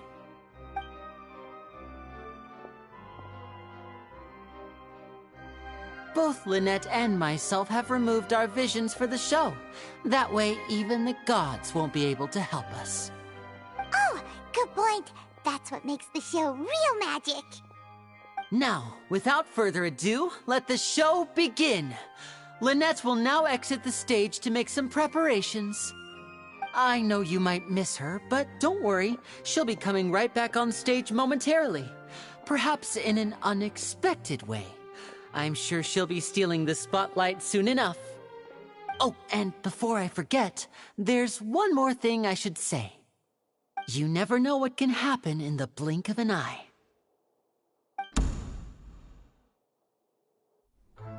A magician's greatest skill is making things disappear or appear. The possibilities are endless.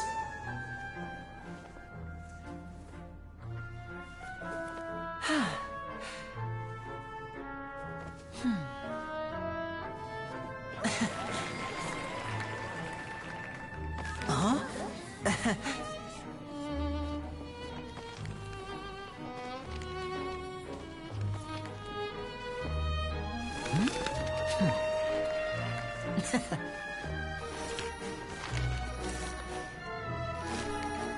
But this isn't what you came for. These little tricks, you've seen them all before. So it's time for something truly extraordinary, don't you think? This one's a little tricky.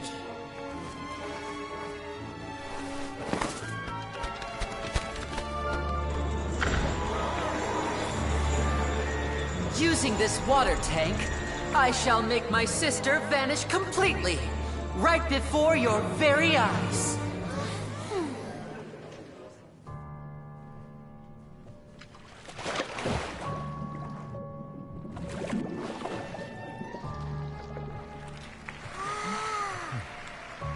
It's actually quite simple. She'll just turn into air bubbles and float right out of the top.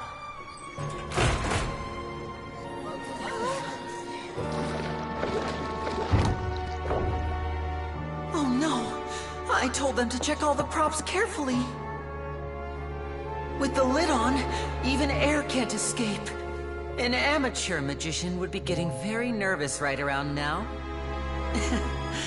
Luckily, it's me on stage, so let me show you what a true virtuoso can do.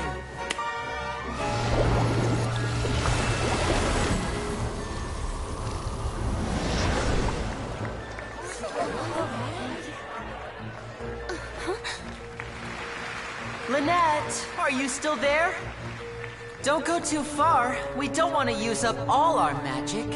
Hi, I'm back. Uh-huh.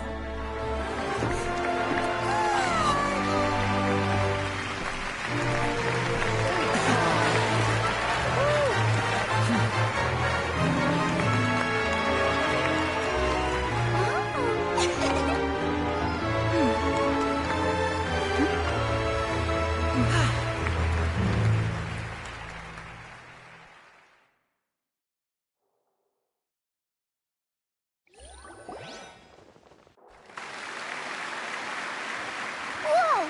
What in the world just happened? How did he do that? Paimon didn't see him do anything! Wasn't Lynette inside the water tank? How did she disappear and then reappear out of nowhere? If we could see easily through his tricks, then that would mean that his skills are still lacking. To appreciate magic, you should focus on the show happening on stage, rather than getting caught up in trying to see that which has been intentionally hidden. Guess you're right. Paimon couldn't believe her eyes when Lynette reappeared. Amazing! Thank you everyone. I'm glad you enjoyed that performance. But our magical journey has only just begun. I've prepared even more astonishing surprises for everyone here. The magic of transformation and disappearance can go far beyond what you've just seen. I'm sure many of you are thinking that escaping the water tank was impressive enough. But Lynette is still my assistant after all. in which case, I have ample time to make all necessary preparations. So, for my next trick, I will require the participation of one lucky audience member. Please, if my assistants could bring out the magical boxes now. There are 2 boxes, and only 2 boxes. One is here, and one is there in the aisle among the audience. I'm sure many of our clever audience members have already guessed our next magic trick. A swap! Our lucky audience member and I will each enter a magic box. After 1 minute, we will each emerge from the opposite box. Now please, everyone pay very close attention to the box you see here. Don't give me any chance to make a move. Wow! How's he gonna do this? Hey, do you think this is all magic tricks, or does Lenny have actual superpowers? The lucky audience member will be generated by this random number selector. It selects numbers entirely at random. Even I don't know who will be chosen to participate. Now then, let's begin. Let me see. Oh, row 7, seat 3. Congratulations! You now have the chance to experience magic firsthand for an entire minute. Please, come forward. My assistant will take you beside the magic box. I'm sorry, it might be a little cramped inside, but no need to feel nervous. We've carefully arranged everything for you to be as comfortable as possible. You don't need to do anything, but no matter what strange things may happen, don't come out of the box. If the magic is interrupted, who knows where you might end up? You might even find yourself in the Fortress of Meropide. Oh, okay. All right. Before I enter the magic box, there is one more thing I need to ask the audience to do. Could you all give me a countdown? Like this. 60, 59, 58. Just keep counting down. You can go a little faster or slower if you like. I won't be able to see anything in the pitch-black box, so I'll be relying on your voices to know when time is up. Oh, and no tricks now. If you quickly count from 60 in just 30 seconds, then I'll be in a tough spot. Ooh! Paimon kinda wants to count faster after hearing him say that! No, that won't do.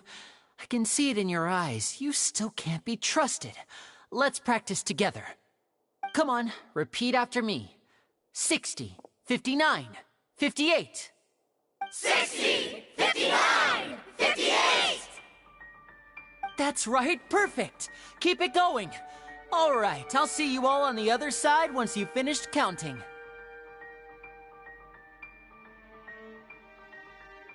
$54, $53, $52? Huh? Why aren't you counting, Nervalet? I am counting in my head. I think things are exciting enough in here as it is. Merely a consequence of my identity and personality. Do not worry about me. Just enjoy the show. Oh, all right. You look so serious that Paimon thought you might be feeling uncomfortable or something. 40, 39, 38! Mr. Linney, are you all right in there? Is everything ready? Yes, I'm fine. I'm just double-checking the direction of the magic. It would be a disaster if we get sent to the wrong places. For example, mid-air right above the audience. Even though he's saying that, Lenny doesn't seem nervous at all.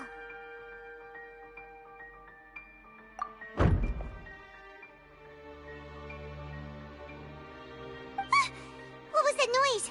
Did you hear it too? Not sure. Anyway, it doesn't seem like anyone's worried about it. 25, 24, 23! What's wrong, Mr. Linney? I can still hear you moving in there. I seem to have accidentally knocked over a decoration. I'm trying to fix it, but it's pitch black in here. I can't tell left from right. Never mind the decorations. There's no time for that. The show is what's important. No, that's unacceptable. I want my show to be perfect. Don't worry, we still have 20 seconds. Hear them counting? 19! 18! 17! It seems things aren't quite going as planned. I apologize, everyone. It feels like you're all starting to count faster, but that's all right. I know it can be tiring to do such a long countdown. 10 seconds and change is still plenty of time. 10! Almost there now. 8! Whew. Swapping two people is harder work than you might think. Even a master magician like me can't guarantee I'll get it right the first time. Hey, wait! Is this the back one? I can't tell. They both look the same inside. Huh? Nope, that's not it. I'll try again. 7! Hey, slow down! Honestly! 5! 4! 3! Whoops! That doesn't count! 0!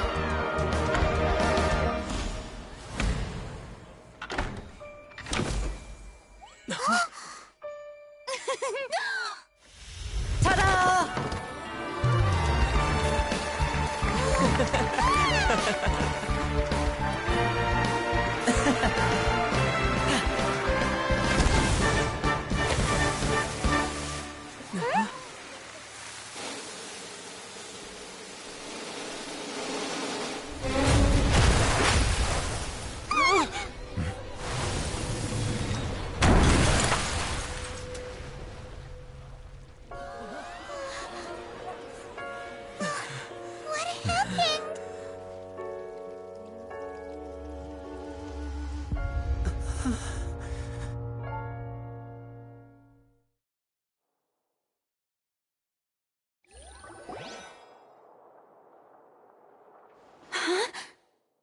Is this part of the show? Mr. Lenny, you're going to use magic to fix the stage now, right? What happened? Oh no. Maybe this isn't part of the show. The girl was still in that box, right? This performance is over. Medical staff with me. Guards, secure the scene and detain all the performers. Seal the exits. No one is allowed in or out at this time. Yes, that's right. If this was just an accident, then we must investigate the cause. But if this was all part of some scheme, then those accountable will not escape the judgment of the God of Justice! No need to be alarmed, you two.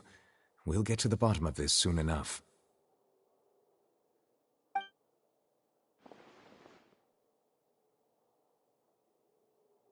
Unfortunately, the person who is in the magic box has been pronounced dead. His name was Cowell, one of the assistants in Linny's magic troupe. Apparently, the fireworks on stage ignited the ropes that were suspending the water tank, which then caused the tank to fall onto the stage. As of now, we are still not sure why we found Cowell in the box, rather than the guest from the audience. And after an initial search of the area, the guards have confirmed that the girl is nowhere to be found. It appears that this incident was not merely some mishap with the performance. And there are many indications that it is connected with the case of the serial disappearances of young women. The serial disappearances case? That's the case that Charlotte mentioned before! I know the truth. I can see through the whole thing. Really, using such a shallow and obvious mystery as his finale. Did he really underestimate us that badly? I say that our powerful magician, Mr. Linny, is now the prime suspect for the serial disappearances case. Huh? Why me? This whole thing was an accident. Oh, this all occurred during your magic show, did it not?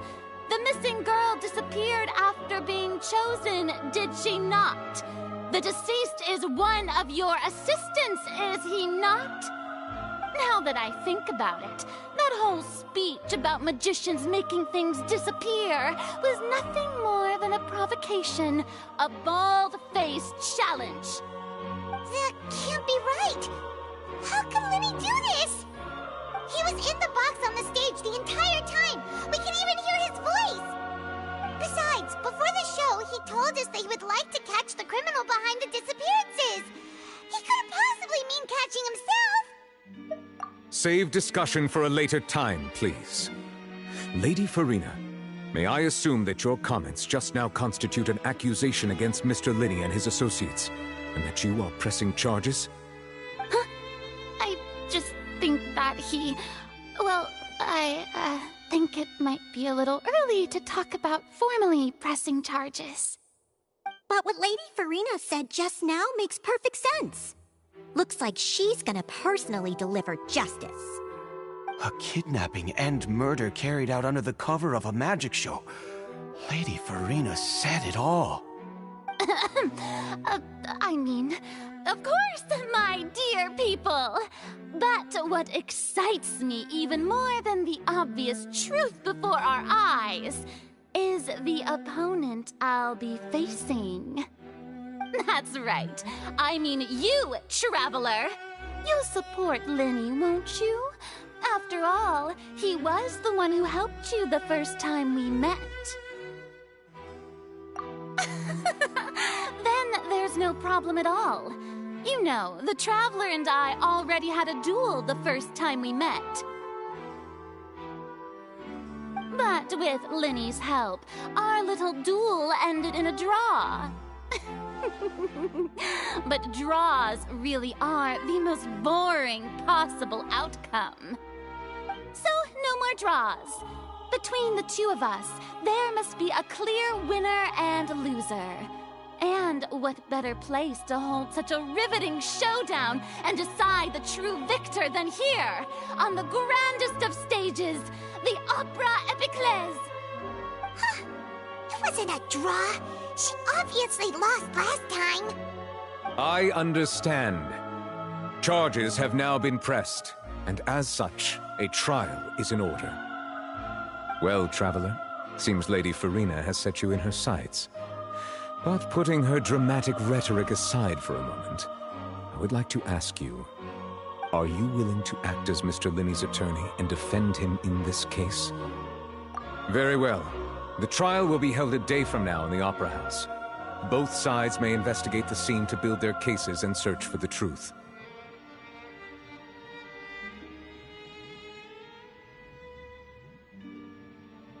Linney and his troupe are all potential suspects and shall remain within the Opera House.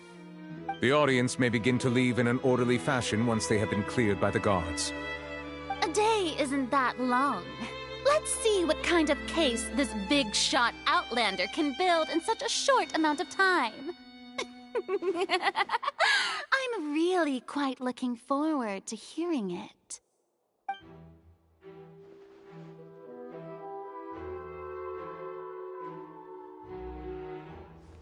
Lenny!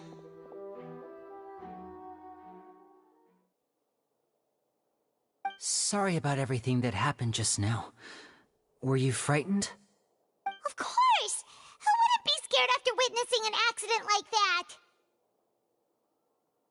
Yeah, I'm a little shaken up myself. How could this happen? And poor Cal. I know you already claimed that you would defend me, but now it's just us talking. Tell me, do you think I could possibly be the murderer? Good to hear. Thank you so much for trusting me. I'm sure everyone sees me as the biggest suspect at this point. But, if you ask me, the whole thing is mysteries layered upon mysteries, such that all that's left is confusion. I don't know whether what happened there on the stage was purely an accident or not, and I don't know why poor Cal was in the box. As for how that girl chosen from the audience could suddenly disappear, I'm afraid I don't have any answers either. If someone tampered with my performance, then we need to figure out what they did. Even a skilled and knowledgeable magician like myself couldn't pull all that off in just 1 minute. Which is precisely why we need to investigate! As this book says, the impossible could not have happened. Whatever happened must have been that which is possible. Paimon bought them when we were reading at the bookshop in the city earlier. Pretty cool, huh? Don't worry, Paimon used her own savings to buy them. It wasn't from our travel funds. I think they look cute on you, Paimon. You have good taste, Lynette! That's the right attitude. Feeling depressed isn't going to help me now. I need to get back to my normal self. But with the guards watching our every move, it's going to be especially difficult for Lynette and I to prove our own innocence. Good thing you agreed to be our attorneys. Thanks for that. We'll be counting on you. Yes, thank you so much. Yeah, just leave it to us. Oh, since we're going to start investigating, Paimon has a question first. Where did Lynette go during the performance? Oh, well, I'm afraid that would involve some of our essential trade secrets as magicians. The secrets behind our magic are past saving, Linny. I suppose you're right. The truth behind our tricks is going to be important evidence that will be weighted during the trial. 'Tis truly a pity. As a magician, our magic show is a work of art. We've poured countless hours and spared no effort in perfecting it. But if revealing our secrets will help you uncover the truth behind what happened, then it will be well worth it. We should go somewhere else if we're going to discuss our magic tricks. We'll go speak with the guards, and in the meantime, you can go investigate the stage and the seating areas.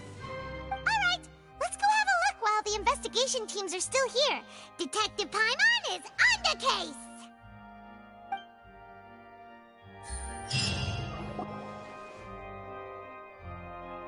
Hello, officer. How's the investigation going? I see. You must be the traveler that Lady Farina mentioned. Listen, I'll be perfectly honest with you. I'd avoid getting mixed up in this whirlpool of a mess if I were you. Huh? What do you mean? Come with me and you'll see. The deceased is one of Linny's assistants, named Cal. Even though he hadn't joined the troupe long, he was hardworking and everyone generally liked him. The assistants are usually in charge of setting up and inspecting the props, as well as assisting with the show and keeping the crowd engaged. As you probably saw when you were in the audience, the water tank suddenly fell and smashed the box with Cowl inside it. This is the real mystery. We've already searched the scene and were unable to find any traces of the girl. However, if you look carefully, the box was positioned directly under the water tank. The ropes holding the tank were then burned by the pyrotechnics on stage, causing them to snap. All these factors lining up so perfectly makes it hard to see this as a mere accident. If anything, the more logical explanation is that the whole incident was intentionally planned, and Linny is the most likely person to have access to all these areas. But he doesn't have a motive! Are you both good friends of his? Well, you can't say we're good friends, but we've known each other for a little while. So in just a short time, he was not only able to win your trust, but even convince you to act as his attorneys. I know there's no such thing as magic. The real trick of a magician is holding the audience in the palm of their hand. I've seen a lot of cases, and I can tell you that people are the least reliable kind of evidence. Sorry, I tend to be pretty straightforward. Just know that I'm warning you for your own good. Anyway, you may investigate the scene of the crime yourselves if you're curious. Who knows, maybe you'll be able to come up with some new evidence.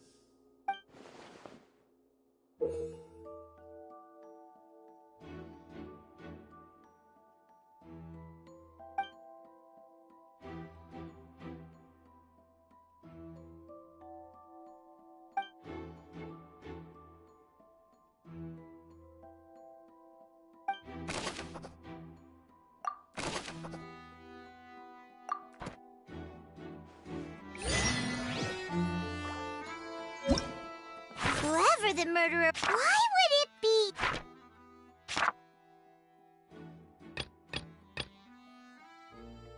Why would it be him?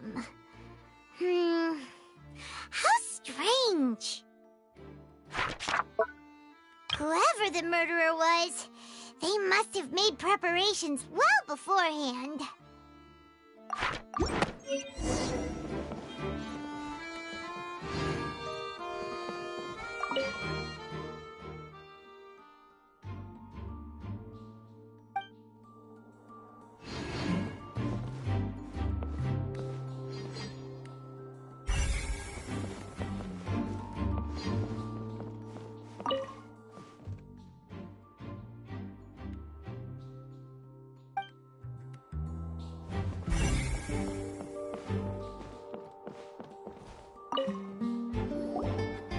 So this is the rope that broke and caused the water tank to fall.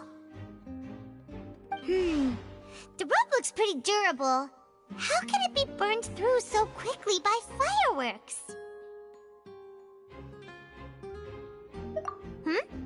Why are you suddenly so serious, Traveler?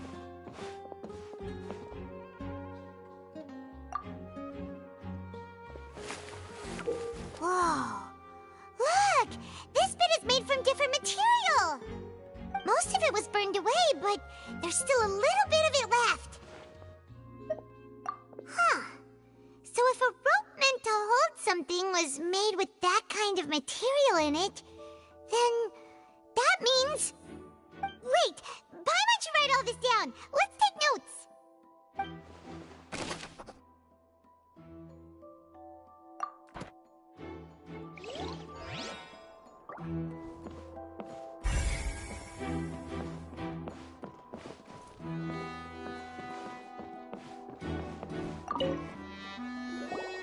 Hello there! What are you investigating? Oh, this location has also been cordoned off because the Magic Troop members are currently considered prime suspects. The investigation team is still collecting evidence. The seats were all booked in advance, so we were able to deduce the missing woman's identity by checking the guest list.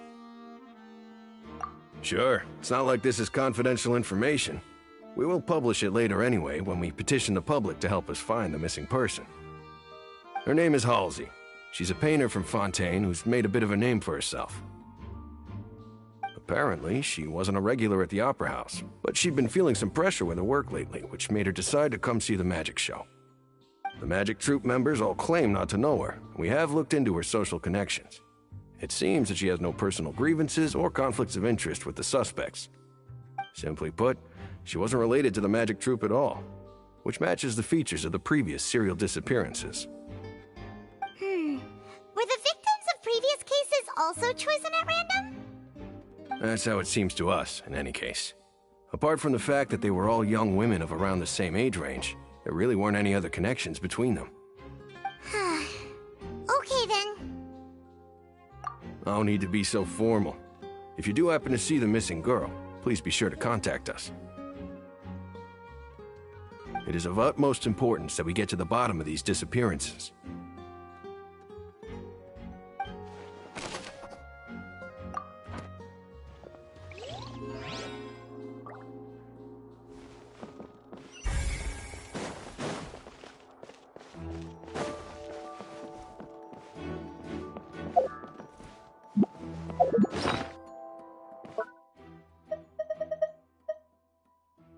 Whoever the murderer was, they must have made preparations. This rope was obviously tampered with. Why would it be? Gosh, no wonder the serial disappearances never got solved.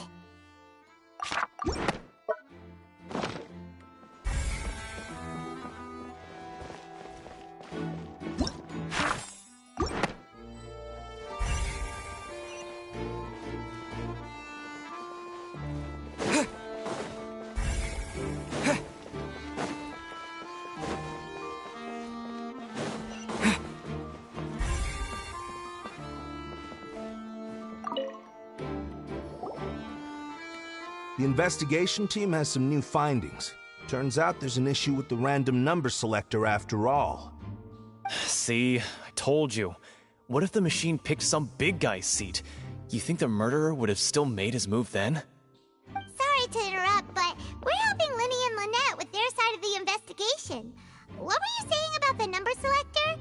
There's something wrong with it? You're trying to help them? That'll be a tall order. Linny used the machine to pick a random member of the audience during his performance, right? The lucky girl that later disappeared. Well, we thought there might be a serious problem with the machine, so we had it taken away for further inspection. It turns out that the seat number it picked wasn't random at all. The machine picks that same number every time. I'm sure you already know that you have to make a reservation in advance to get a seat, regardless of whether it's a trial or some performance. In other words, Linny knew who would be sitting where from the very beginning.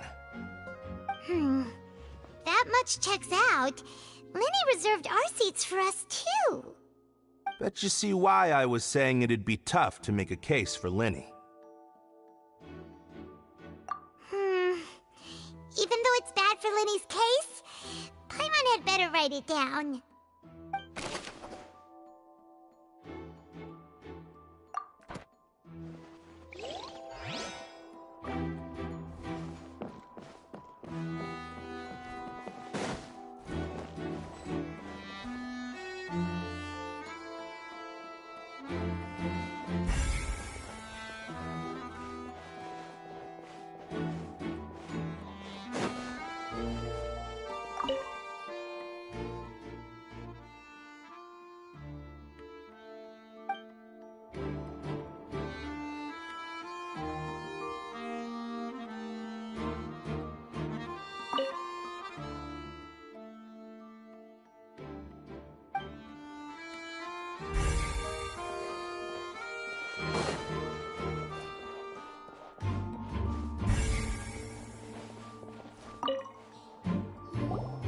I see that you're investigating the area. Well, it just so happens that I'm interested too. If you find any new and interesting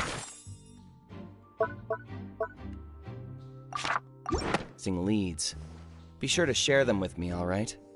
We don't have too many thoughts yet.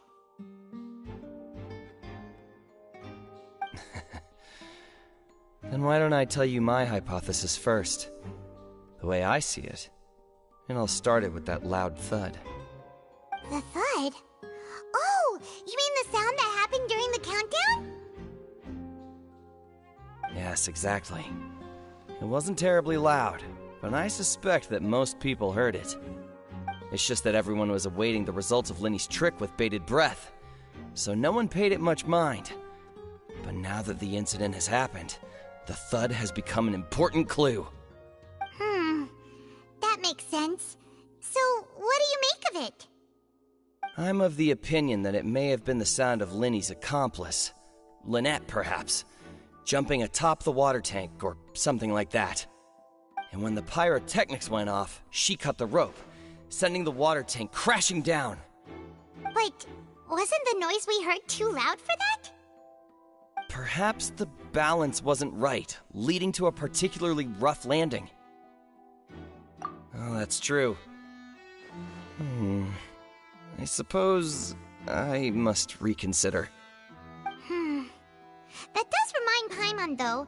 What was with that sound?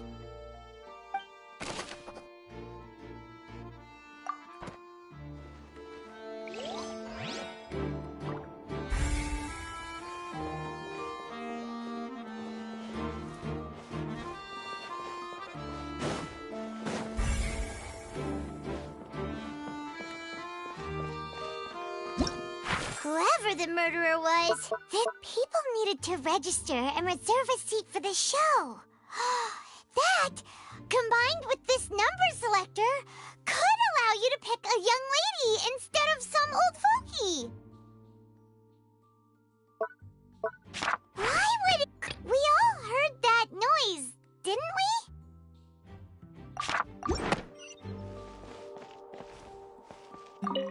Linny's still talking to the guards. It seems he'll have a lot of explaining to do. I think someone will be assigned to monitor us later, but that's alright.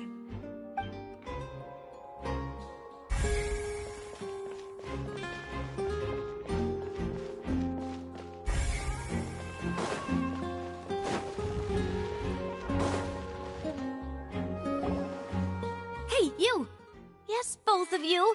Over here. I've been keeping an eye on you for a while now.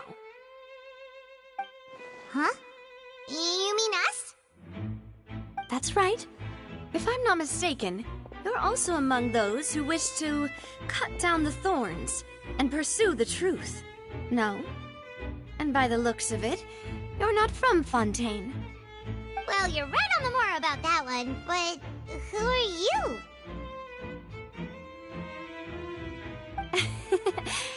Have you never heard of the Spina di Rosula? From mediating disputes and providing protection to solving conundrums, you name it, Spina di Rosula does it. And I, Navia, have the honor of being its renowned president. Though those who play by our rules call me boss. I'm Silver, her attendant. Pleased to meet you. And I'm Melus. Demoiselle's various daily needs and affairs are under my purview. Huh? Boss? Demoiselle? What gives with the names? Well, I am the second generation president. Melus and the others are still used to my previous title. My apologies, Demoiselle. Should you prefer, boss, I will endeavor to use that instead. No, no need. You don't have to call me boss. Just Navia is fine. Okay, if you say so. Not that we're members of Spina di Rosula anyway. All merely trifling details. Never mind. Now, back to the situation at hand. That's right. I've always kept an eye on the serial disappearance cases. My interest stems from a matter back from my father's time. Judging from the look of things, I find Linny an unlikely mastermind. Really? We think so too! That's why we're looking for clues now. But how did you come to that conclusion? Intuition, naturally. My unparalleled intuition. Farina sure was quick to point the finger at Linny without any decisive evidence whatsoever, wasn't she? But that's not uncommon for her. If you remember, the Justice had to interrupt her and ask if she was pressing charges just to keep her from getting carried away. Anyway, a trial begins the moment someone levels charges. And, of course, there was no way Farina was going to back down in that situation. Sounds more like you just don't trust the Hydro Archon. Well, what's your opinion? I must admit that she can be interesting at times, but liking her doesn't mean that I'll blindly agree with her. All right, I've answered your question. Now, it's time you answer mine. Wait a minute! Did that answer count? Well, I say it does. But don't worry, you won't hear any pointless questions from me. In your opinion, do you think it's right to treat a trial like it's an opera?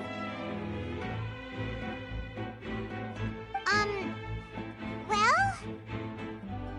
And why would that be?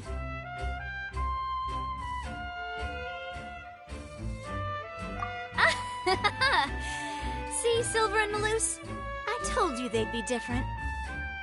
Most astute of you, Demoiselle. I, too, think that the Traveler's response was most excellent. No matter how wonderful the script or how fervent the audience's expectations may be, the trials that go on stage here must be based in fact. And if that can be done, boss, then... All right, that's quite enough, Melus. Anyway, I like your answer. You pass with flying colors.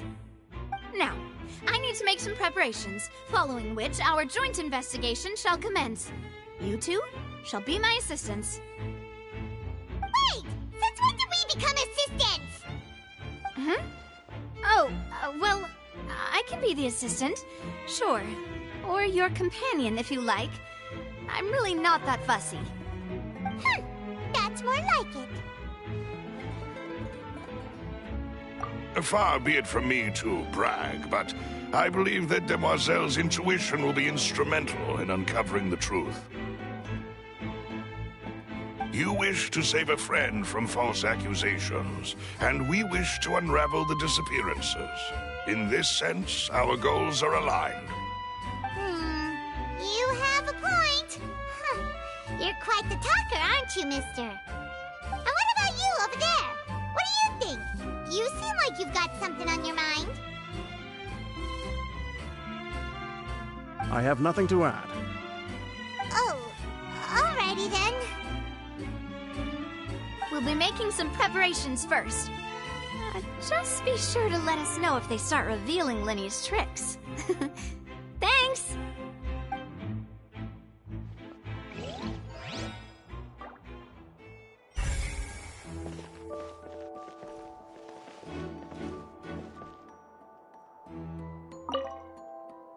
Speaking of that, I think... I can see that.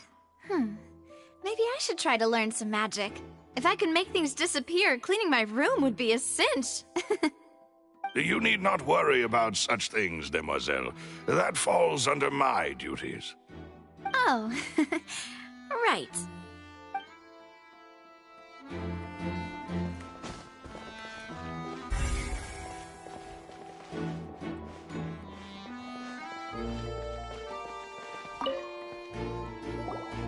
Sorry, but no one can freely enter or exit the Opera House at the moment. If you wish to leave, you must register your identity with us first. No, we're not leaving. We're representing Linny and Lynette as attorneys, so we're investigating the case. Were you always guarding this entrance? Yes, after the Chief Justice gave the order, everyone coming in or out must undergo a strict inspection. So, the missing girl couldn't have left from here. At least, not from that point on. I doubt there was much opportunity then, either. How can you be so sure, Well, because I was in charge of security near the entrance at that time. I couldn't see Linny's performance from here, which was quite a shame. Just my luck. But still, I did not abandon my post, and I stayed put no matter how loud the applause was. If someone had so much as even approached the door, I would have noticed it, let alone if they had tried to leave. We Melusines are good at that sort of thing, you know. So, it's safe to say the girl couldn't have left through here. Alright, thank you for your help. This'll be useful info.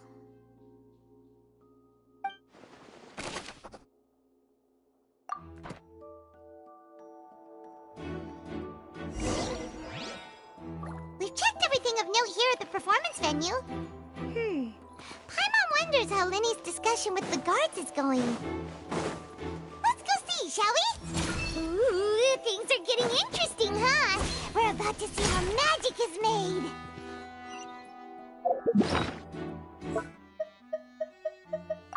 Why would it be? The performance would not have been visible from where the doors were guarded. If Paimon were on duty, she would have snuck back into the audience seating.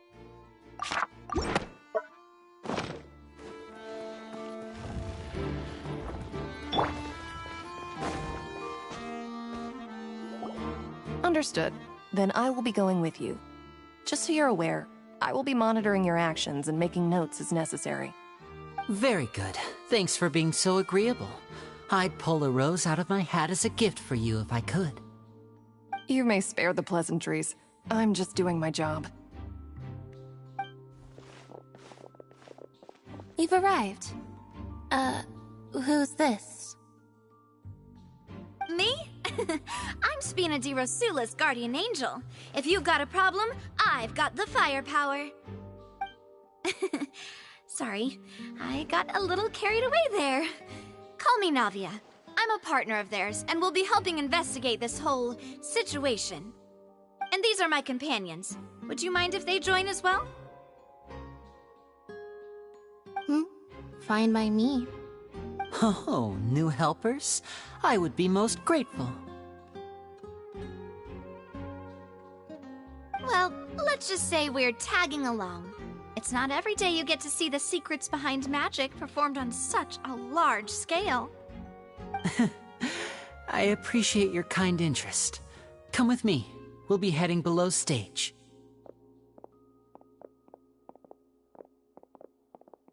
Huh? Below stage? Yes, a world of secrets is hidden beneath this magic box, prepared specifically for this switcheroo trick. But before I reveal everything, you should have a look first. Notice anything strange here?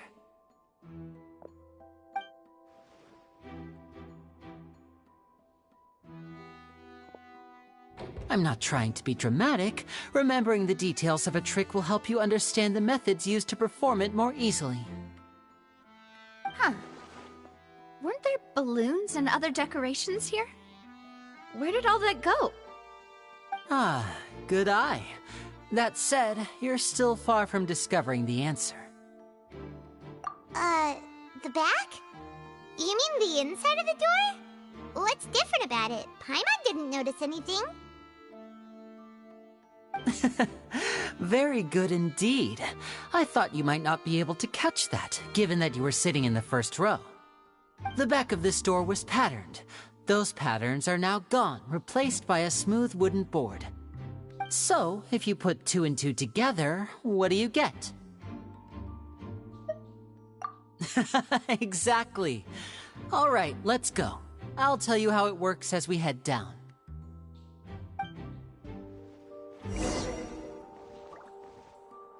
Oh, so there was a passageway under the magic box!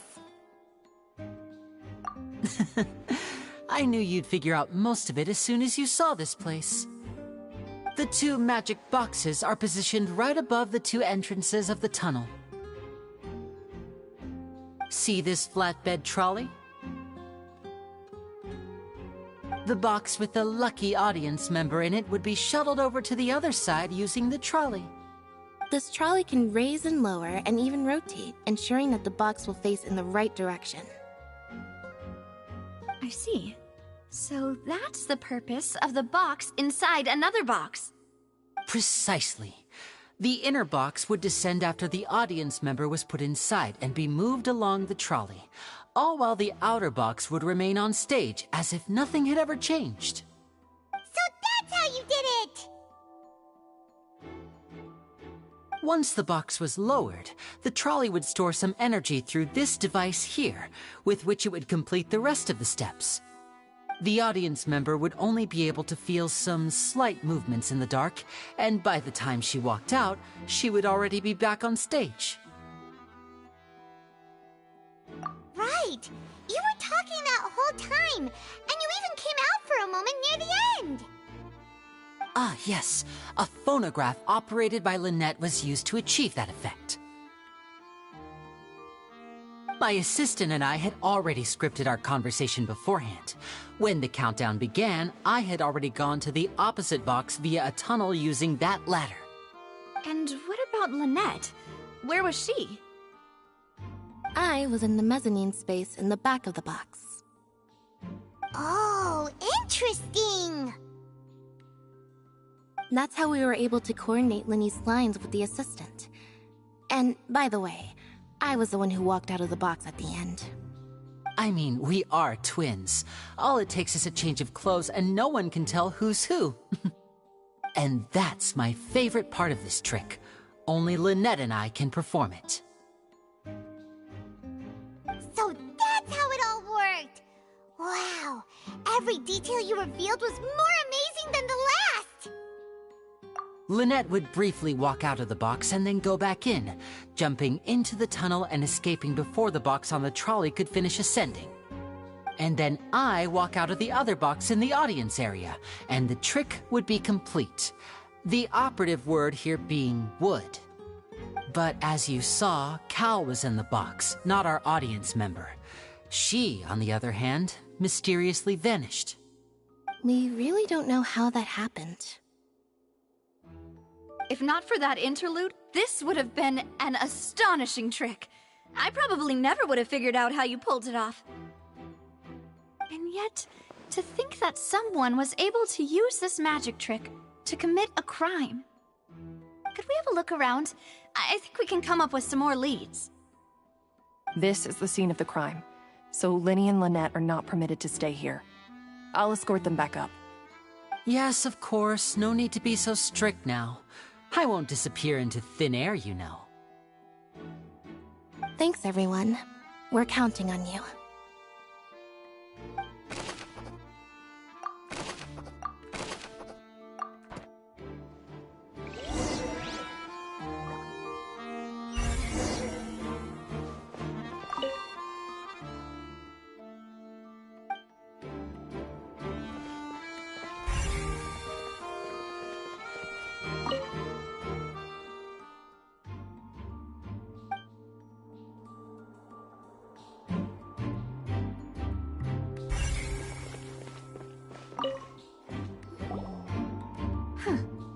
What's this?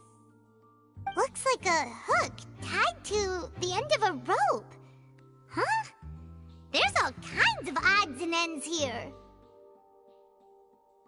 Perhaps it was a prop for a different trick. But why would it have been left here? Whatever it is, let's make a note of it first.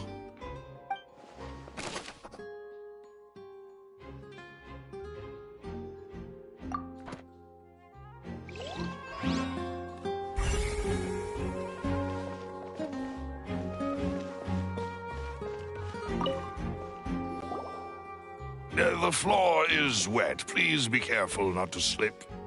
Speaking of which, why would there be water here? Oh, Paimon knows!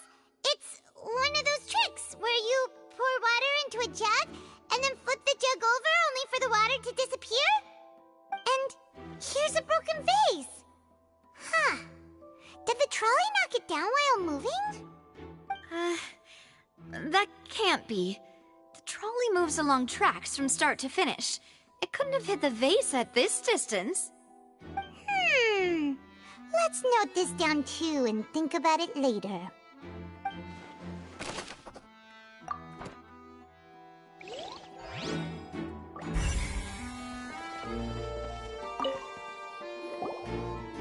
Oh, these are the clothes that the lady chosen from the audience was wearing, right?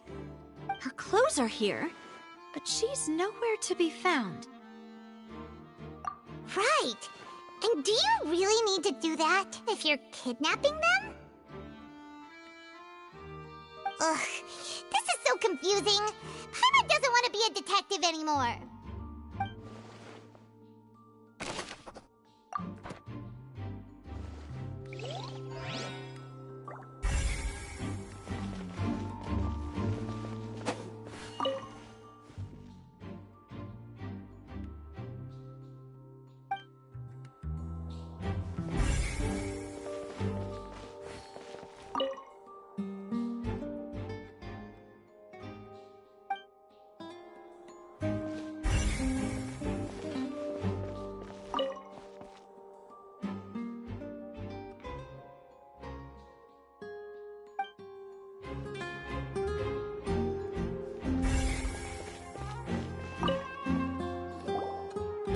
What is this place?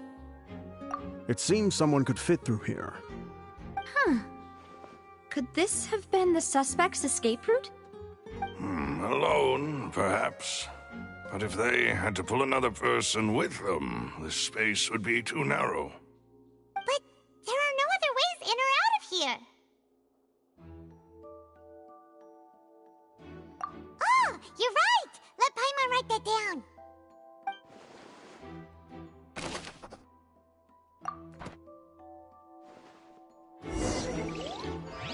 Seems we're just about done investigating down here. Yes. Let's head back up.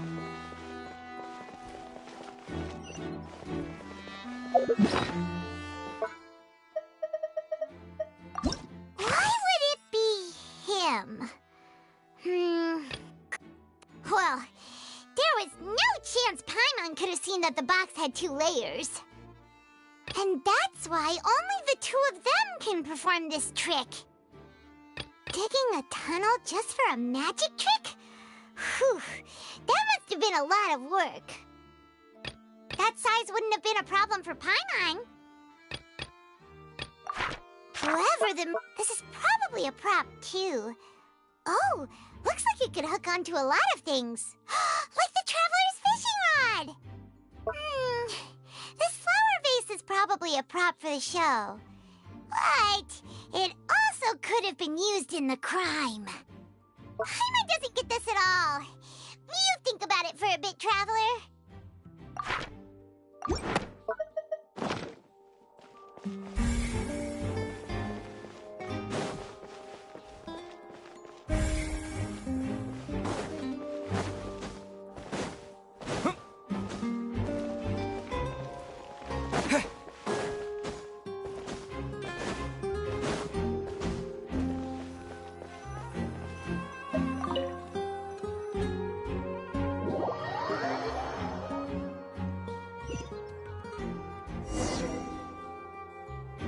Well, we've ascertained the state of the crime scene.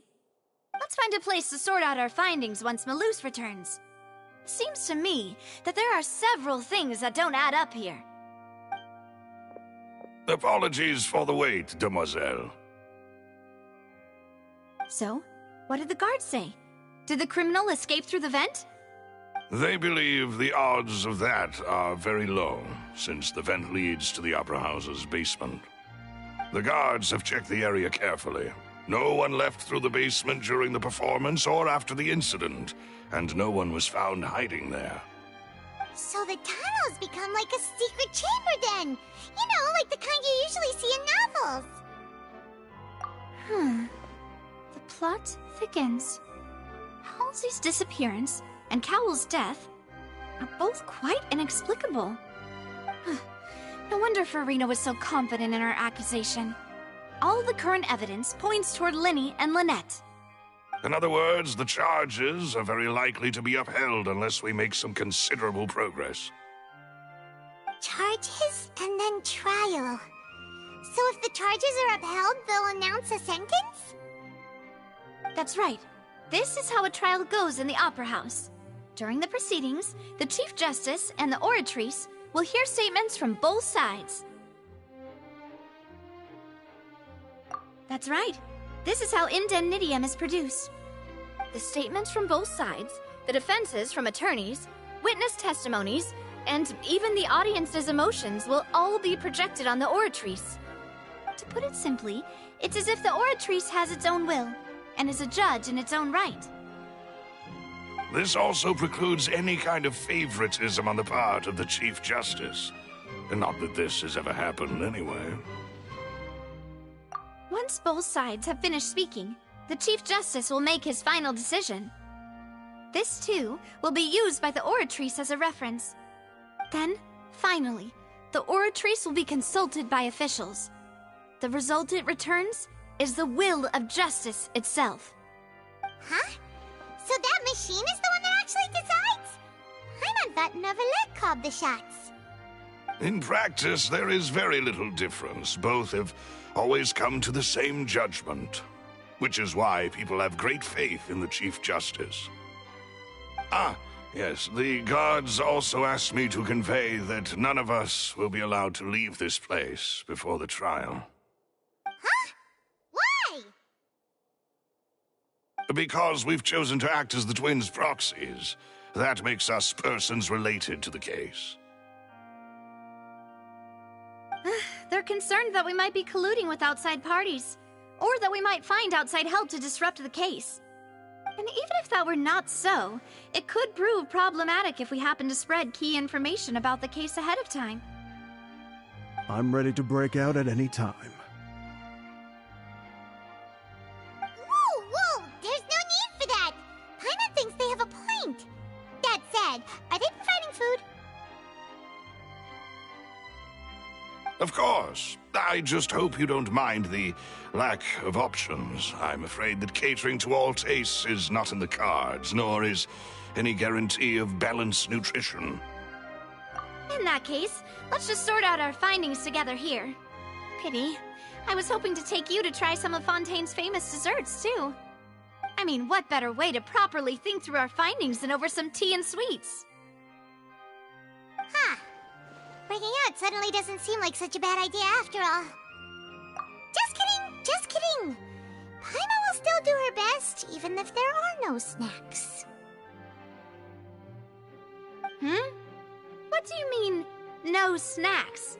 Of course we'll have snacks. If we cannot buy some, then we'll simply make some. Huh? Here? But how? Understood, Demoiselle. Everyone, please come with me.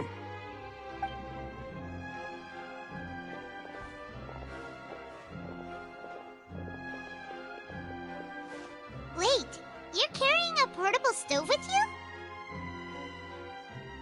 Yes, I must be prepared to meet the Demoiselle's baking needs whenever the fancy strikes her.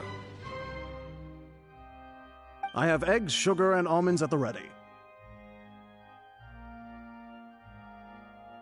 Good work, you two. Then I'll get to it. Please sit tight for a moment. You'll get to taste my awesome snacks soon enough. These three are quite the interesting group.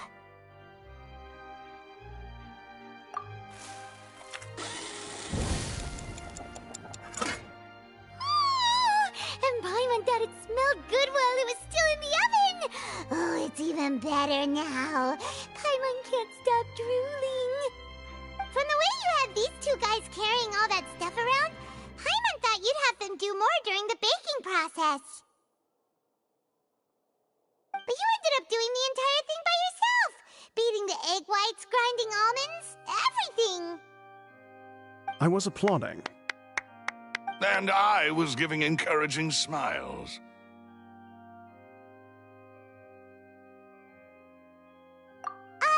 Paimon was just thinking, aren't you worried about getting your fancy dress dirty beating egg whites and baking like this? Well, I don't think it's carved in stone anywhere that fancy ladies can only read books, sip tea, ride horses, and play the piano. I just really enjoy making snacks. Don't underestimate beating egg whites, by the way. It's a real arm workout. You also need to beat them to just the right consistency, or your macarons will crack. Anyway, give these a try, fresh out of the oven. There's 3 for each of us. Only 3? Well, eating too many sweet treats might send all that sugar to your head. You wouldn't be able to think clearly about the case on a sugar rush, would you? Tea is ready to be served as well. This is Demoiselle's favorite, strong black tea with a floral fragrance that clears the mind and lifts the spirit. No need for concern. I'm merely doing as I should.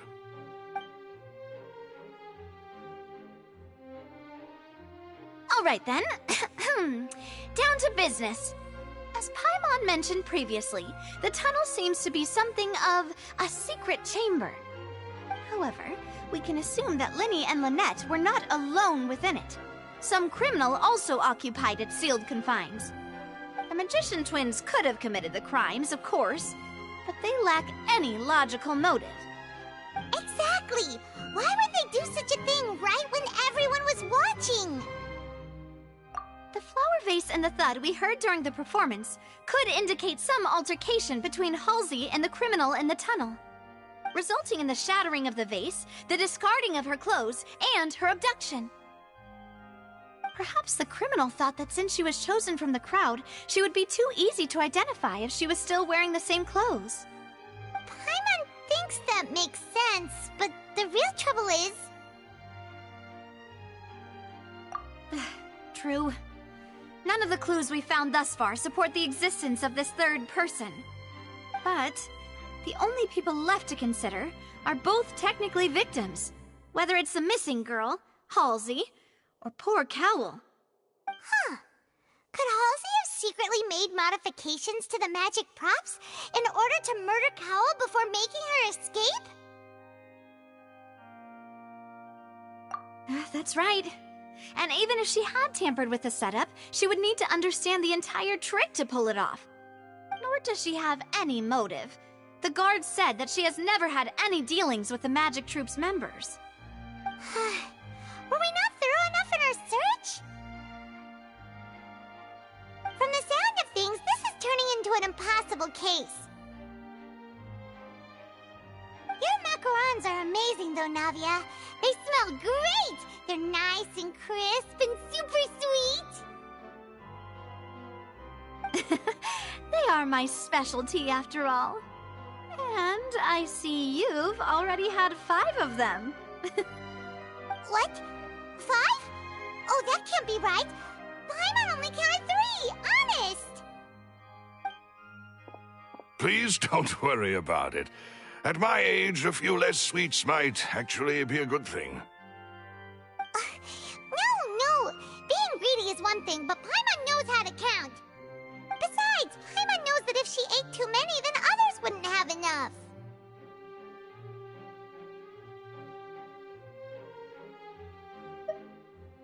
Wait, even you don't believe Paimon?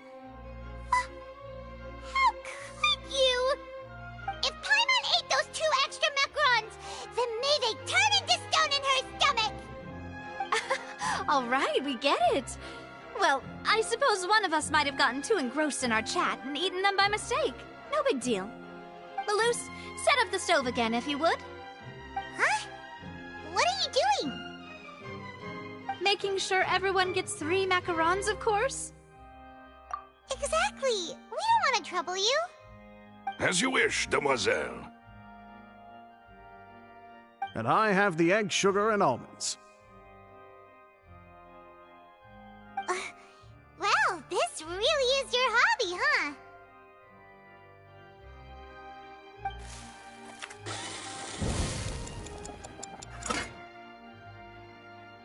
Well, that's it for snack time. I'm going to have another look around the area. I don't know what we're looking for yet, but we've still got some time. As attorneys, I suggest the 2 of you think the case over again.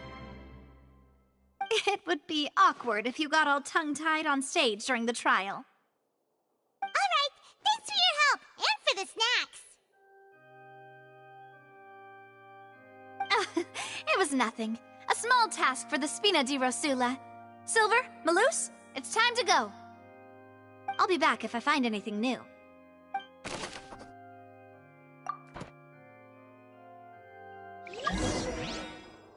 All right, it's time to put our heads together. We've got to get our defense ready for the trial. Oh, it's probably gonna be a long and difficult case. There's no point in worrying about that now. We just need to prepare. Here, take Paimon's notes. They should help you review the situation.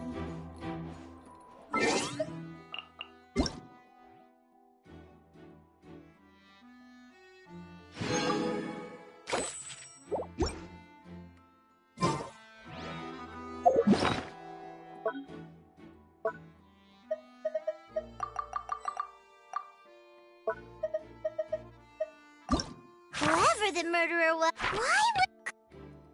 There was no third person. And Paimon didn't eat more than 3 macarons either. Did... That...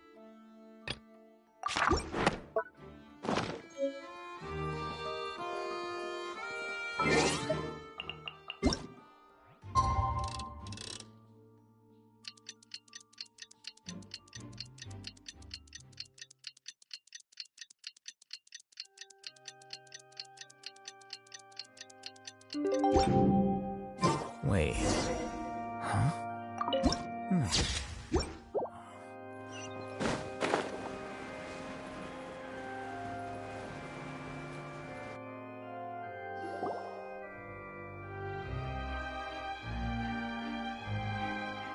do we do?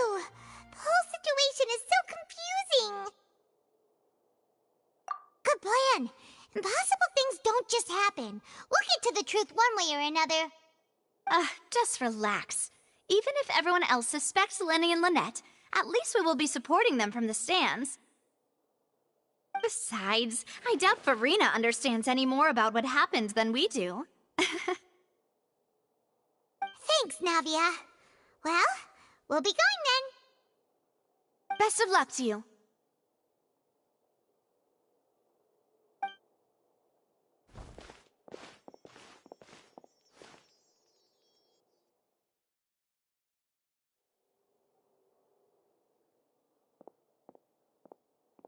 Ah, finally, you're back. Well, how did your investigation go? To be honest, you might be disappointed. No. We're already very grateful that you were willing to help. Well now, don't you all look disappointed. Don't tell me that your investigation came up empty-handed. That was to be expected, of course. The guilty can never produce proof of their innocence. But don't let that stop you. I shall be terribly disappointed should you, my most anticipated foe, concede so easily. Since both parties are present, I declare that the trial regarding the magic show incident is now in session. Firstly, in order for the audience to understand the causes and results of the incident, could we please have Mr. Linney explain the trick? Yes, of course. I will explain while Lynette demonstrates on stage. All the necessary items have been prepared.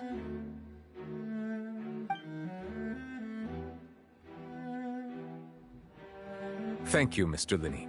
In that case, I take your statement to be that you ran to and remained hidden within the magic box in the audience stands once the trick began, and thus could not have committed the crime. Is this correct? Yes, that's correct, Your Honor.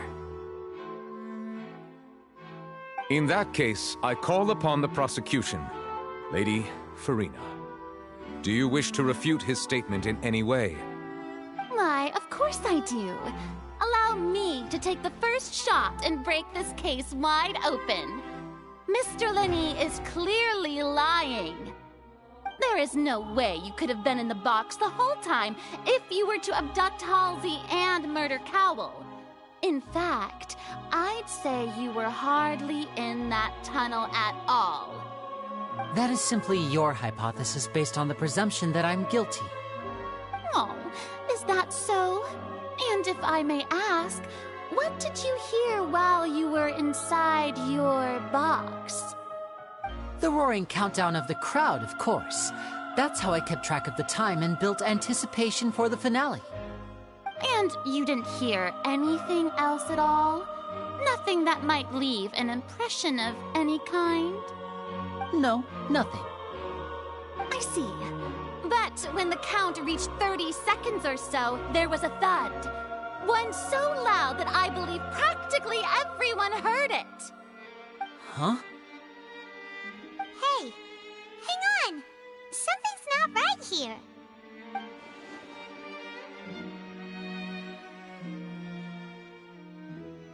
Yeah, I'm sure he could have heard a noise that loud from inside the box. I was right by the box, and I definitely heard the thud. Look at those scales. Could those mean... Well then, ladies and gentlemen, allow me to use the words of the magician himself. You never know what can happen in the blink of an eye. Indeed, it seems his alibi can also collapse in the blink of an eye. Of course, I have armed myself to do far more than smash your alibi. Confidence cannot go unfounded, and my foundations are rock solid. Tell me, aren't you and Lynette actually from the House of the Hearth? The House of the Hearth?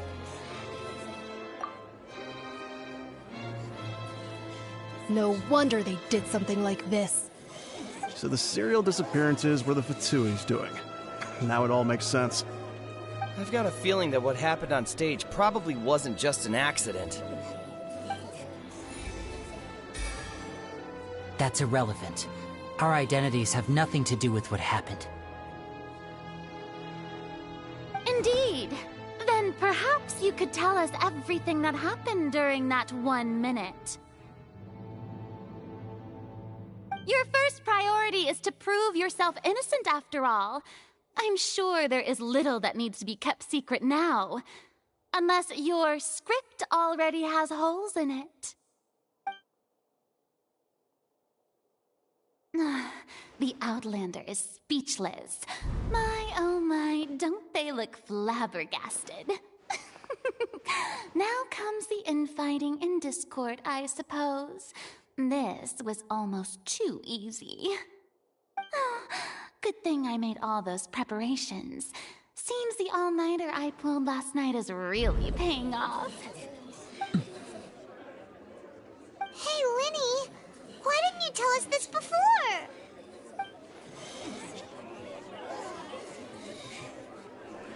Order! Order! Mr. Linney, allow me to re-establish the facts. Lady Farina has raised 2 points.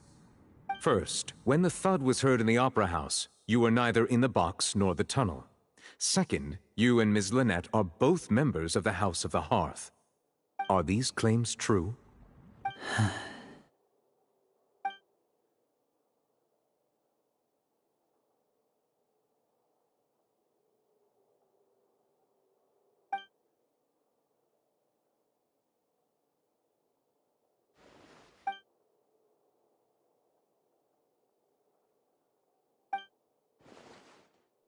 Please answer my question, Mr. Linney.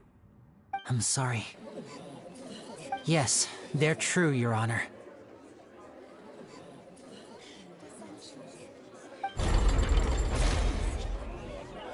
I knew it! Well, that's it. We might as well move on to the sentencing already. What should we do now? Granted.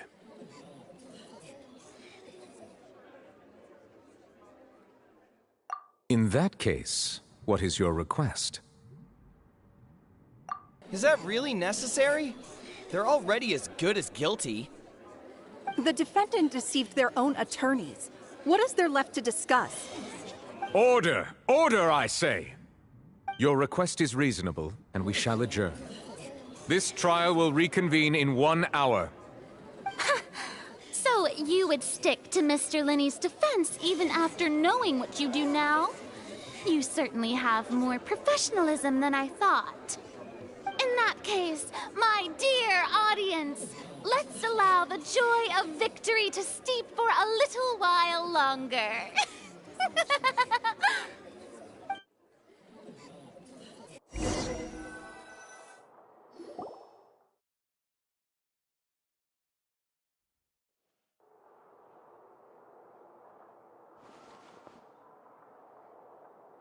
Well, this is awkward.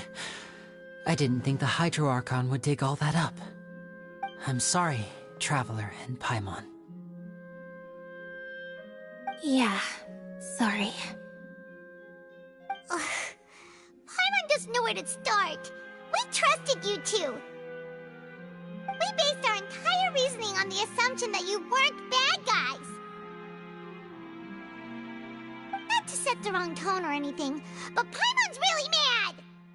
I'm very sorry. I know you're angry, and reasonably so, but please, let me explain. I know you've clashed with the Fatui several times before. I wouldn't be surprised if just hearing the word is enough to make you upset. But our organization is very, very large, and the Harbingers have very different personalities and goals. Right now, we want to save people. As many as we can. That's right. I'm sure we're on the same page when it comes to this nation and the disaster that its people might face. I knew if it weren't for our respective identities, we could become good friends. That's why I didn't wish to flat out lie to you, but chose to hide some details instead. The truth is very important, but being completely transparent about everything would see us spending more effort than we need to. Right. So, you be the judge. Heck, if I were you, I fear that I'd even struggle to trust me at this point. You met a Fatus who works as a magician, a trickster by trade. All by coincidence, too. But still, I'm asking you to trust me. I am no criminal. At least, not in this case. Sorry. Please forgive us. Well, you both say that, but... Right. Let's hear your answer first, and no lies now! Of course. I'll answer any question you ask. We've been trying to find out how the Oratrice operates. We want to know why it has a consciousness. Why can it deliver sentences accurately? during our investigations, we learned that the machine's core is beneath it. From that moment on, Lynette and I have been designing this box swap trick with the objective of getting close to the core. Is that why you needed a whole minute? That's right. In truth, the audience would take about 75 seconds to count down from 60, while I would only need 15 to get to the opposite box. So, after jumping into the tunnel, I accessed the Opera House basement via the vent, and went to investigate the room in which the core is stored. That air vent was created during the construction of the tunnel specifically to execute this step. Well, nothing. As soon as I reached that room and was about to investigate, I heard someone's voice. Which should have been impossible, of course. I was quite certain that I was the only one in the room. That voice seemed to recognize me and tried to speak to me. I chose to err on the side of caution and retreated the way I came. On the way back, I saw the broken vase and the clothes on the ground, but the countdown was almost finished, so there wasn't time to give it any thought. After that, the homicide occurred just as you saw.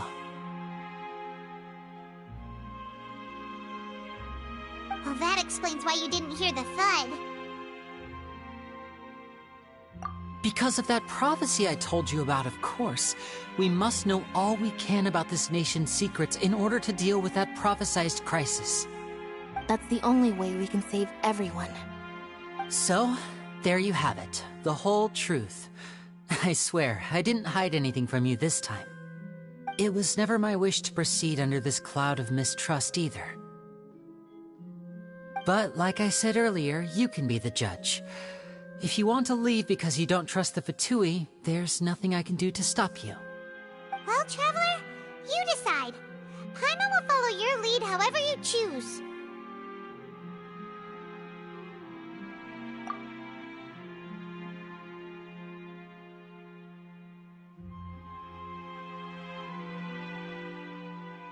Okay, thank you. Thanks for giving us a chance.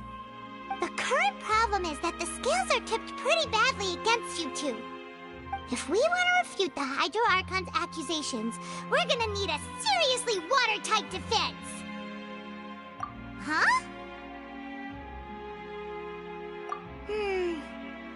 Oh, Paimon thinks she gets what you mean.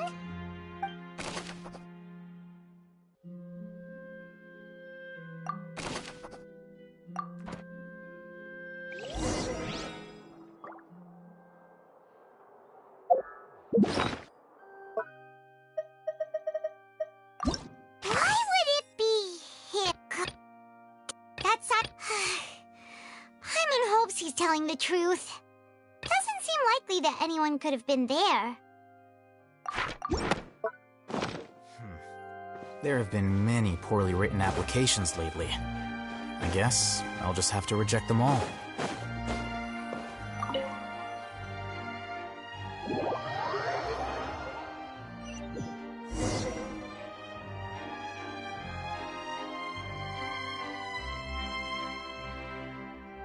Both parties have returned to their positions. Let us continue the trial. When last we left off, Mr. Linney acknowledged the new evidence presented by Lady Farina as fact. Therefore, Lady Farina may continue stating her reconstruction of the events. Ugh, that took long enough. Now then, if everyone would lend me their attention. At this stage, let's revisit that scene from Linney's perspective.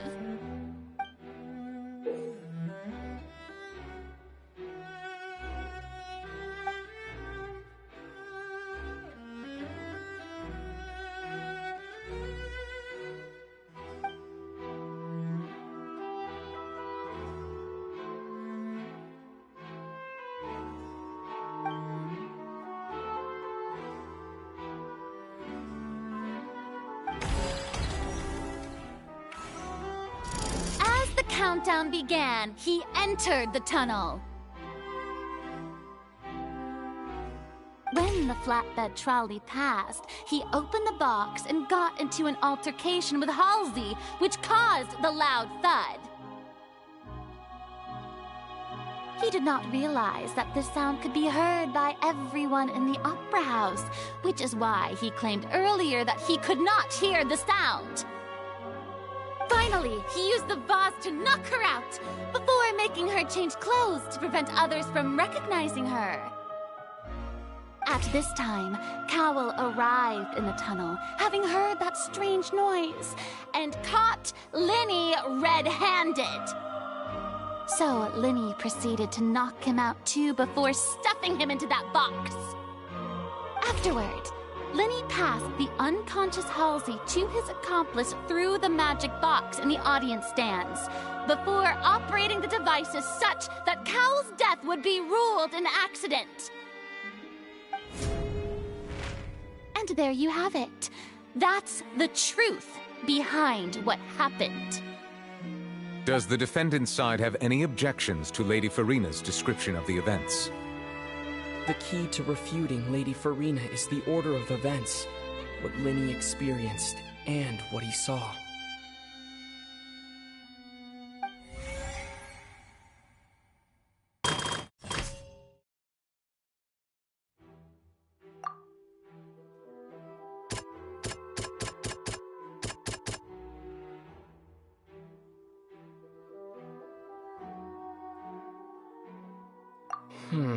Seems this won't produce a particularly effective rebuttal.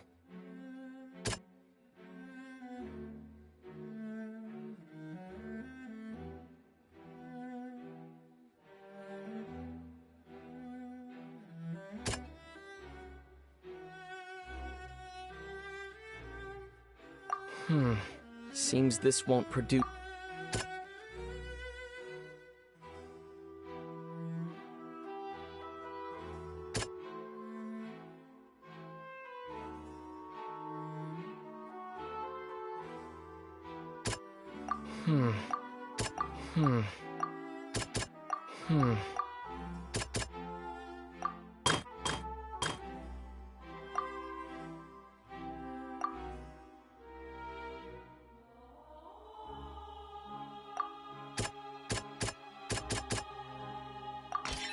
According to Linny, he left via the vent after entering the tunnel.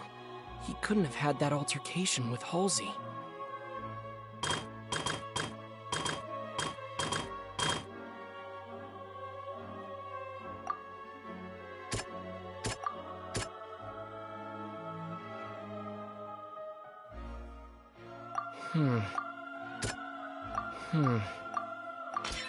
Linny went to the room that contains the Oratrice's core. This is the actual truth.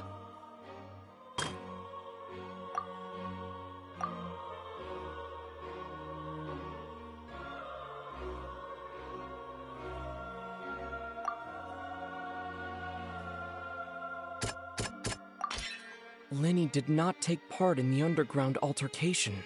He only witnessed traces of the aftermath. Attention! Ace Detective Paimon has something to say! When the countdown started, Linny did indeed go into the tunnel. But he immediately used a vent to access the Opera House basement, which is where the underground core of the Oratrice is stored. Once he reached that area, he heard a voice in what should have been an empty room. Since he felt something was amiss, he returned immediately. The crime scene had already developed by the time he reached the tunnel again, and in order to complete the magic trick, he did not remain there for any length of time.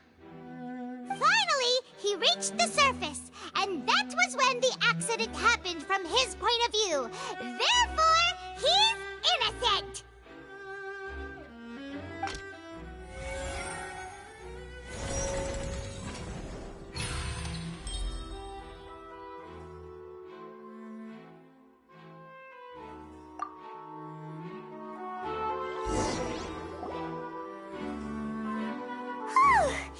Paimon did it!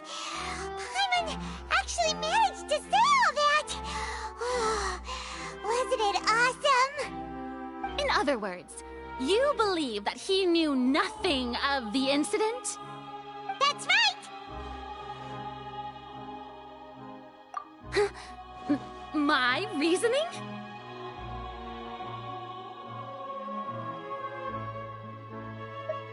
If that's the case, then if Cowell hadn't entered the tunnel, who was the entire setup meant to kill?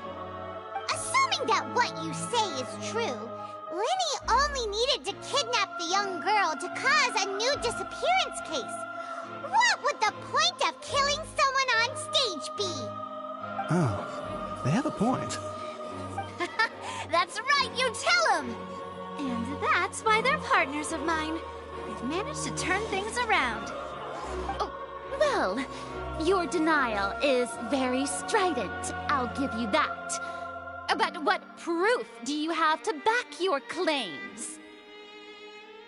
Of course I do. If he had been in the magic box the whole time, how could he have not heard that sound?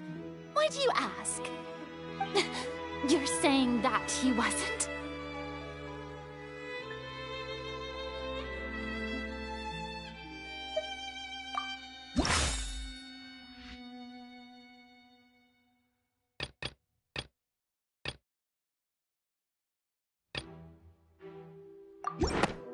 That's right!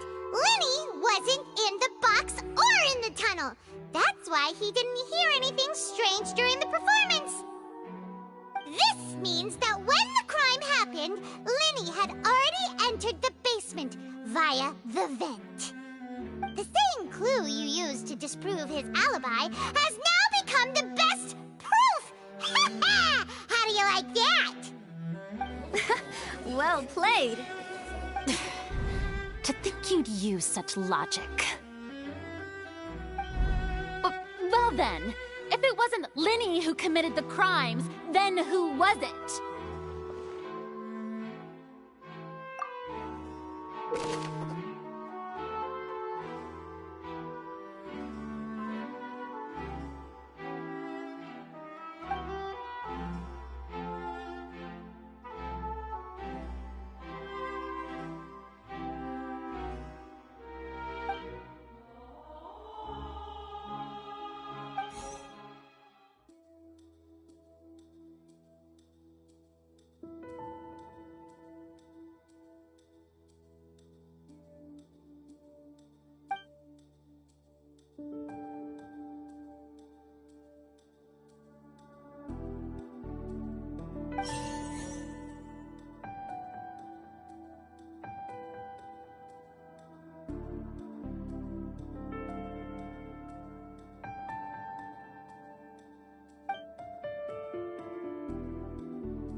The deceased's name is Cowell, Lenny's assistant.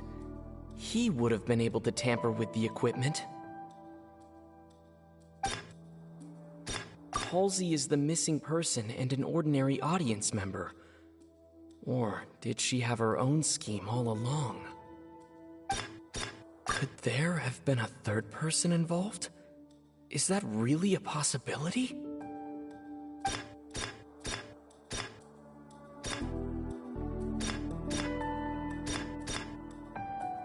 Halsey is the missing person.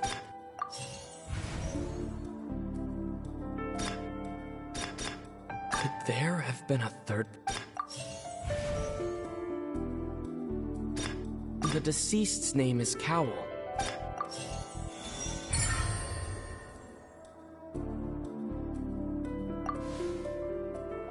Huh? That can't be right. Are you serious? The killer was, in fact, Cowell, the deceased! Oh, is that so? How interesting! Let's hear your reasoning then. What I must do next is recreate the truth.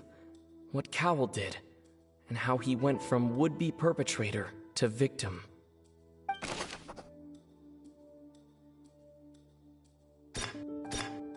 No one entered or left the Opera House through its entrances. So where would the criminal have wanted to take Halsey? The deceased's name is Cowell, Linny's assistant. The sound we heard may have come from a clash between the missing Halsey and the criminal. It would have been tough for both people to fit into that vent. They would likely have bumped into Linny as well.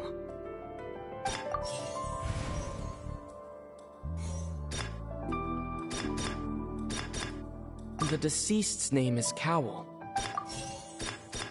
Halsey's clothing was in the tunnel, so there must have been some fear that she would attract attention.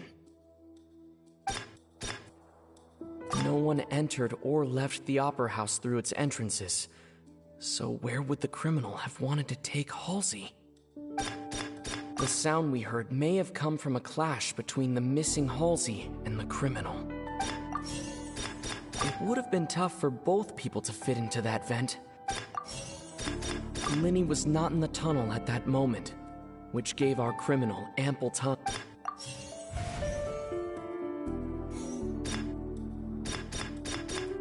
Halsey's clothing was in the tunnel. No one entered or left the Opera House through. The deceased's name is Cowell.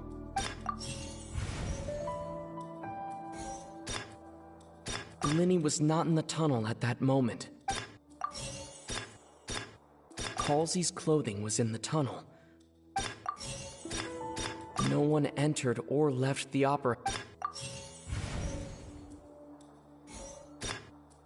The deceased's name is Cowell. Halsey's clothing was in the tunnel.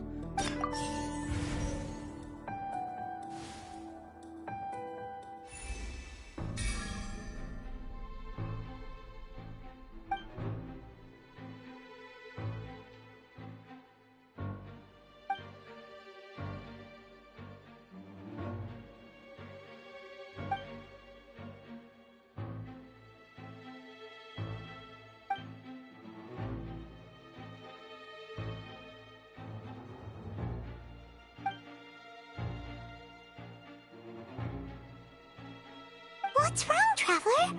Are you still having trouble figuring things out? I see how it is. So this was all just a bluff. And here I thought you had something to show for it. But it seems you're still far from the truth. Look, since we're at a dead end, why not consider a different track? Just like the trick as it transpired, the end result must have been utterly different from the magician's initial design. If only we knew how Halsey disappeared. Well, that would be nice, but the tunnel only has 3 exits, and none of them seem very likely. And it's not like this is a magic trick where you can just make a real live person disappear. You know, like you did from that water tank, Lynette.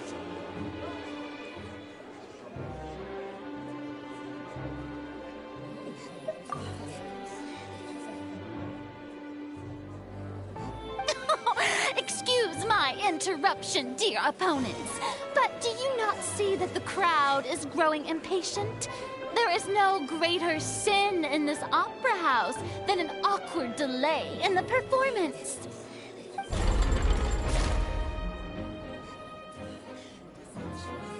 If the defense is unable to make further effective arguments, we will move on to the next stage of the trial. Linny was not in the tunnel at that moment, which gave our criminal ample time. The sound we heard may have come from a clash between the missing Halsey and the criminal. The deceased's name is Cowell, Linny's assistant. He would have been able to tamper with the equipment.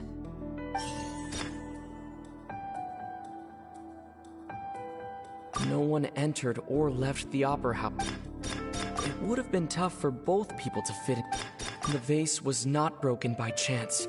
It was used to cover important evidence. It would have been tough for... The vase was not broken by chance. It was used to cover important evidence. The water.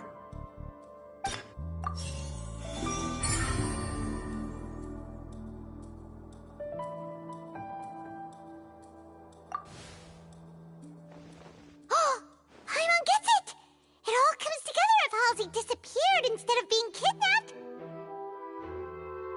Lynette escaped from the water tank, vanishing gradually and leaving only clothes behind.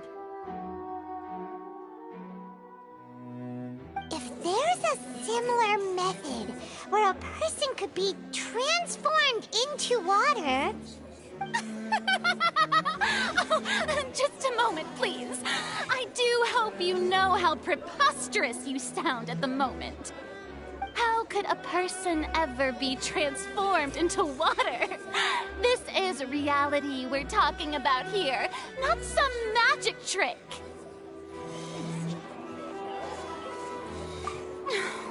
Must we really? I should think that of anyone. Your friend Linny already knows this truth very well. Magic tricks are ultimately just illusions and misdirection. But Halsey's disappearance is very real. We're talking about two completely different things. Even so, I trust the Traveler's judgment. The truth must be out there somewhere. Perhaps some new line of reasoning may open if we try to gather all the focal points that don't make sense. Since Cal was the deceased, we haven't placed much attention on him.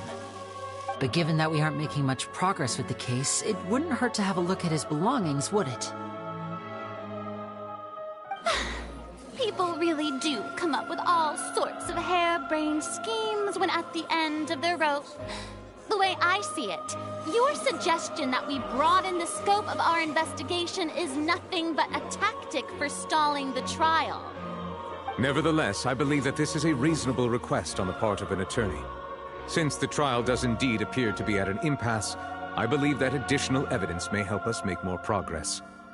Guards, please step into the lounge and examine the personal effects of the deceased, Cowell.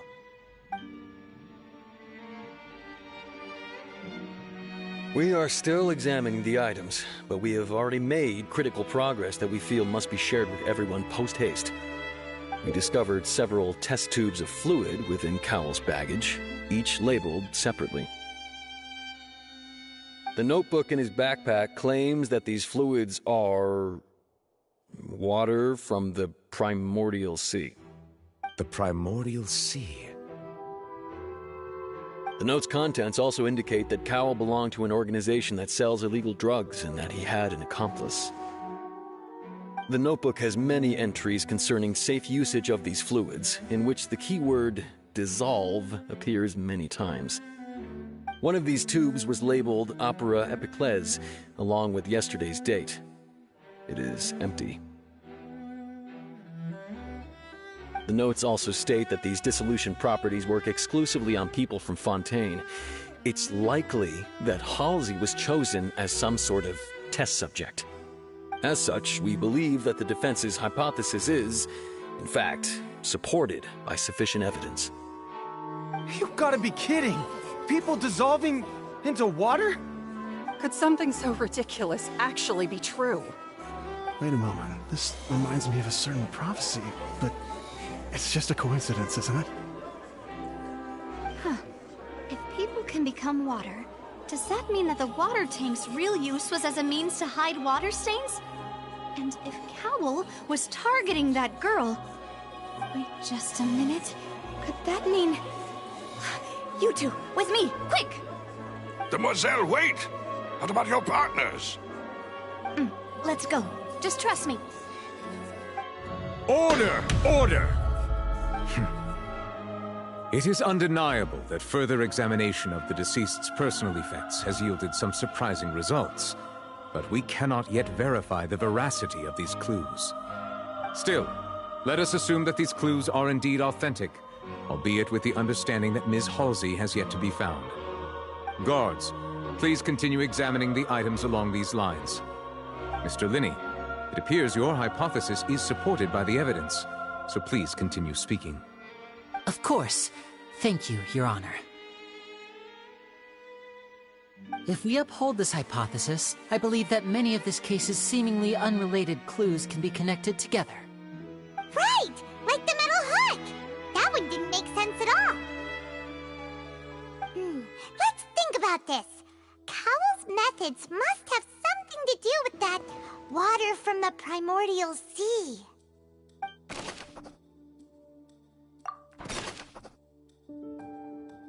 The deceased's name is Cow. The rope that held the water tank up was lit by the fireworks and snapped. As such, the focus here is on the water and not the tank. Now it seems like the hook rope was not meant for another magic trick, but was instead some form of triggering mechanism. The water from the primordial sea should already have been prepped before Halsey entered the magic box. Lynette was in the magic box on stage the entire time. Did she have something to do with this? I remember there was something else within the inner layer of that box.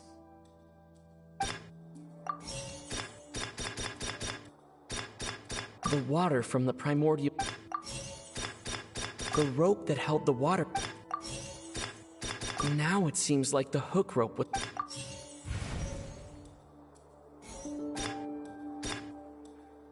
The deceased's name is Cowell. Lynette was in the magic box. Lynette was in the magic box. I remember there was something... The water from the primordial sea should... The deceased's name is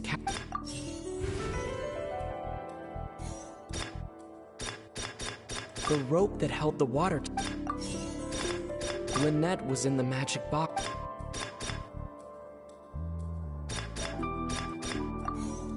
Lynette was in the magic box on stage. I remember there was something... The deceased's name is Now it seems like the hook...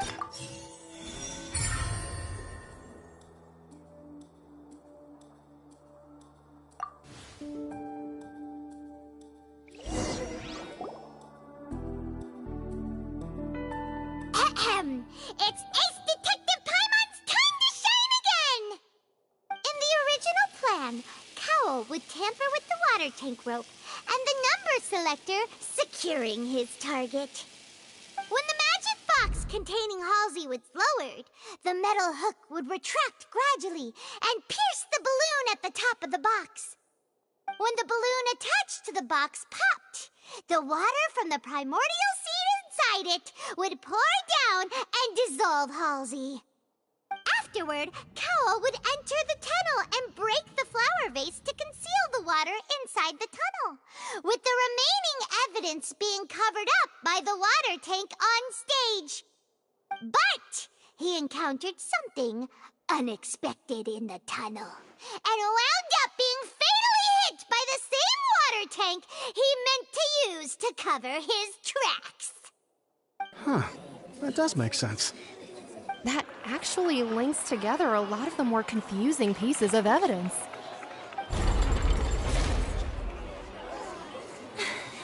Oh dear, what do I do? Even I think they sound convincing now. Have I falsely accused an innocent person? What a humiliation. Now, it seems like the only point of contention remaining is the exact circumstances that led to Cal's death. His notes mentioned he had an accomplice who could be related to the situation. On that note, the guards have just contacted me indicating that they uncovered new evidence. I shall now invite him on stage to share it with us. Thank you, Your Honor.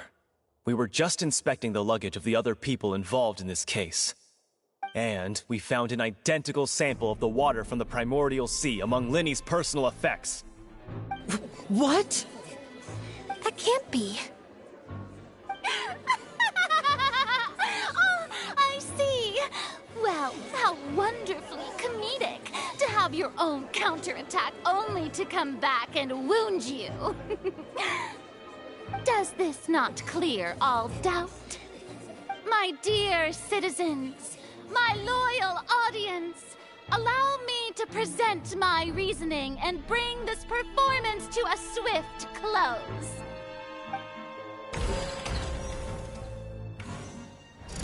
Linny did not need to take part in the dissolution of the young woman at all. Indeed, he did leave the scene via the vent.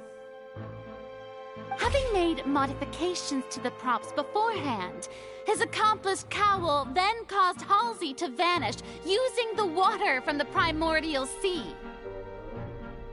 But upon his return, in cruel avarice, Linny desired sole credit and prepared to do away with his partner in crime. Ultimately, he knocked Cowl out, and the tool meant to cover the crime up also became a murder weapon. Now, as much as I regret having come to such a viciously straightforward conclusion, it does seem that the famed Fatui is quite the cold-blooded and ruthless organization. Am I right, Mr. Linny? We've used up all the evidence we collected. There's no way for us to make a rebuttal here. Is this the end of the road?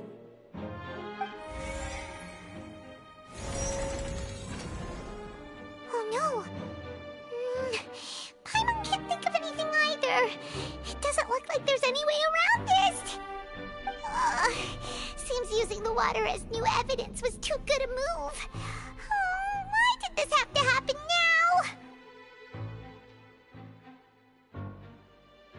I think we've all seen enough now, and we have ample witnesses to my flawless reasoning. I believe this is indeed the finale. Now then, my good, noble Chief Justice, should we not, in your view, move... Excuse me, everyone, but I must interject. Miss, I must ask you not to shout, and to respect the ongoing legal proceedings. Oh, come on. Don't be hasty. I have a good reason for interrupting, you know. Now, would anyone here like to take a little break from all this debate and see a little magic? I'll show you an amazing trick. One that can bring a young woman who has disappeared back in the flesh, right before your very eyes. Please, do the honors, Mr. Linny, if you would be so kind. But what in the world is she saying? No offense, miss, but miracles like that are beyond my scope as a magician.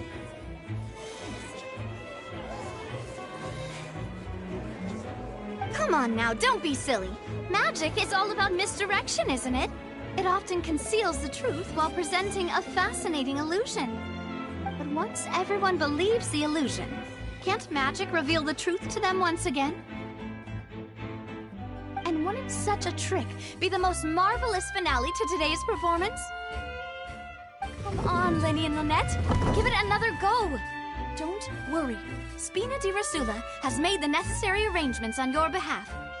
But, as the magic makers and stars of the show, I think I should leave the final performance to you. I understand.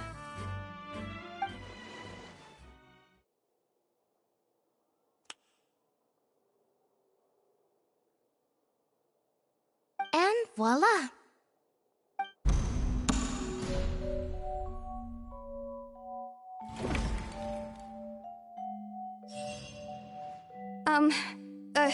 Sorry for the interruption. Wait, isn't that Halsey? So the whole thing about people dissolving wasn't true after all? To be clear, I'm only here because this person told me that if I testified, the merit of doing so would lessen my sentence. I was hiding outside this room listening to the proceedings because I was afraid that I would be the one put on trial. I was just feeling happy that no one had noticed me, and then before I knew it, she caught me. That'll teach you to underestimate us three. Where should I begin? I'm sorry. I'm the one who killed Cowl. I admit it. What? Why? Firstly, my name isn't Halsey. It's Lillian, and I'm originally from Mondstadt. I heard that Linny's show was gonna be a real thriller, but I missed the chance to buy a ticket, so I stole one. That's how I make a living. I steal stuff here and there, and I'd never been caught before. But I was noticed at the harbor a few days ago, and I barely got away. Linny was the one who caught me in the act. Hey, no wonder you look familiar. So you were the thief! Liddy even mentioned that you were pretty skilled. Well, and I thought that would have been the end of it, but then the number selector chose me. He even mentioned the Fortress of Meripede. That's a prison, isn't it?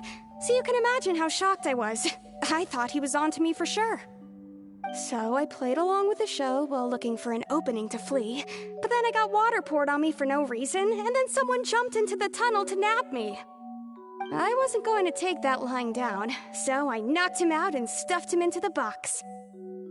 There was nowhere to run from there, though, so I had to change my clothes and hide in a box containing performance costumes. I slipped out after the first guard arrived at the scene and continued hiding inside the opera house.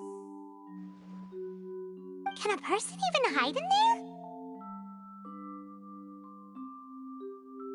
But I swear I didn't know that the water tank would fall down. Really, I swear it. Had I known that, I wouldn't have put him in the magic box. I may be a thief, but I'm no killer. Well, that makes everything pretty clear now, doesn't it? This time, we need to tell the entire story from Lily-Ann's perspective.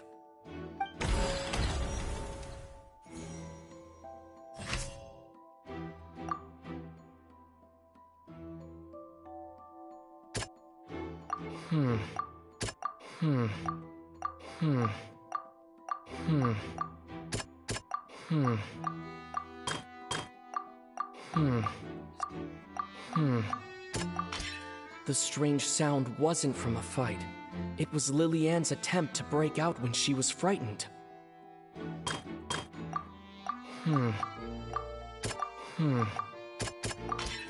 The flower vase was not broken to cover anything up, but was smashed during the struggle between Lily-Ann and Cowell.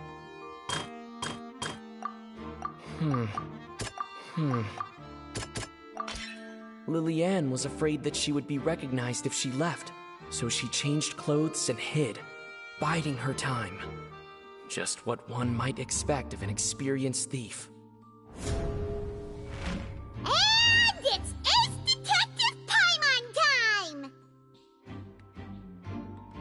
Having been selected out of the blue, Lily-Ann panicked. Her panic only intensified after she entered the tunnel and had water poured on her head. So she kicked the door open, producing the thud we all heard. Hearing the commotion, Cowell leapt into the tunnel, only to discover that Lily-Ann had not dissolved. He did not know that Lily-Ann was not from Fontaine, but was a thief who made her way in by stealing a ticket.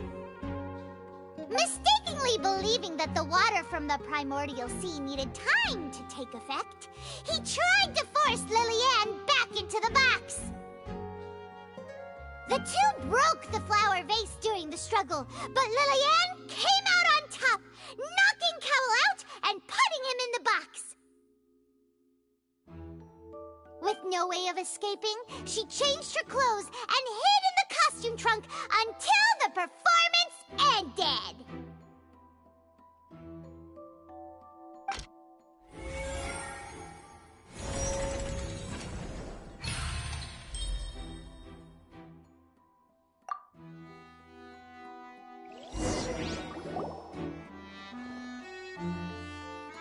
She knew that she would have to go through guard inspection if she tried to leave afterward.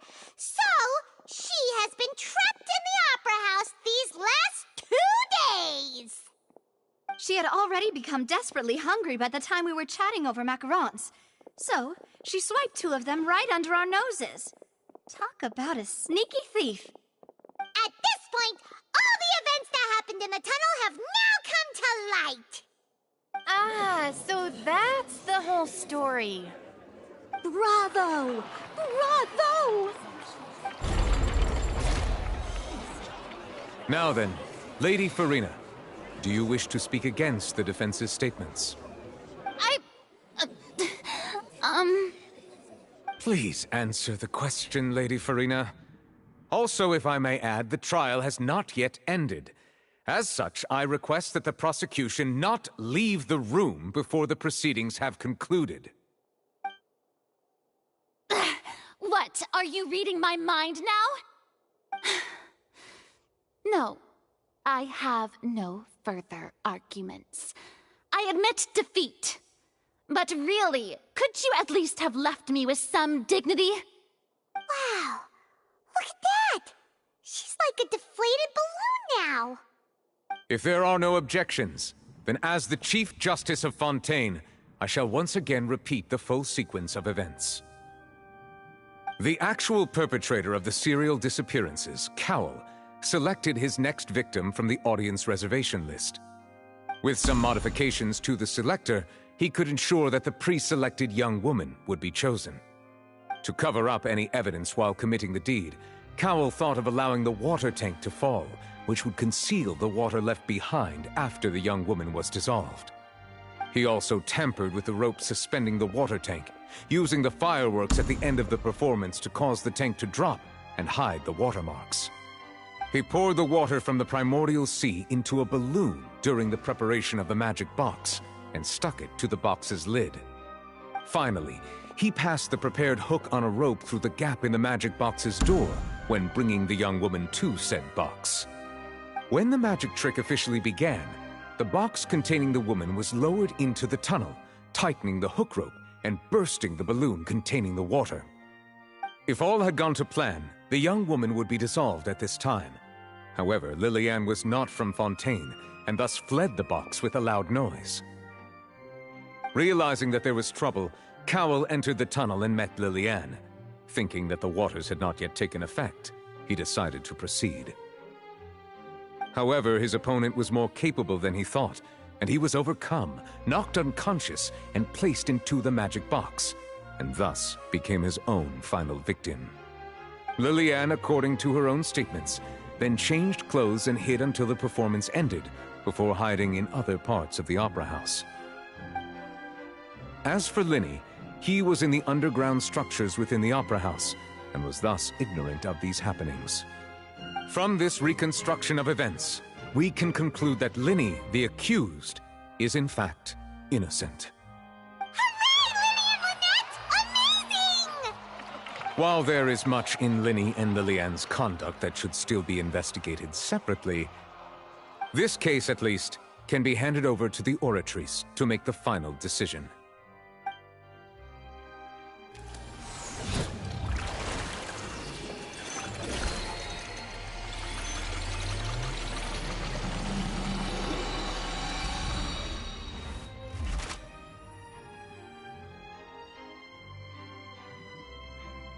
As such, Linny and Lynette are officially declared not guilty.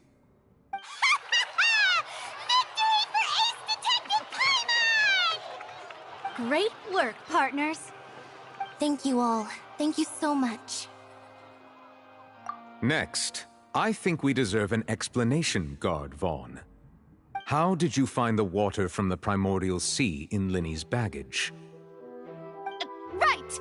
Your discovery caused me to make a serious mistake, you know. Or was that not a discovery, but false evidence that you dared to bring before this court? I suspect that the accomplice mentioned in Cowell's notes was not Linny, but you, yes?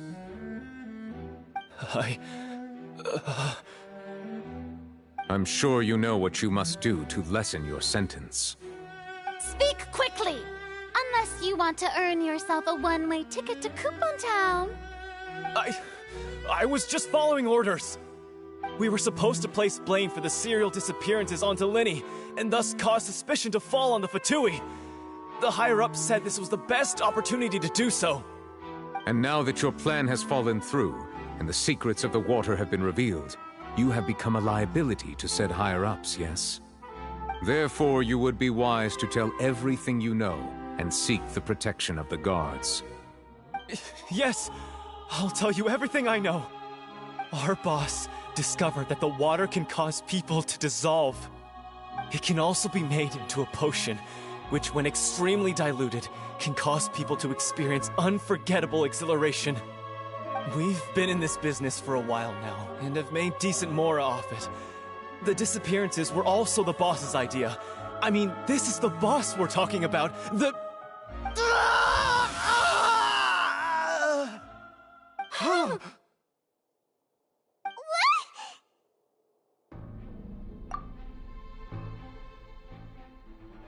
And now he can no longer talk.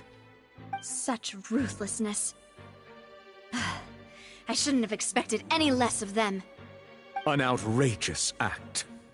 All present, please submit to inspection immediately.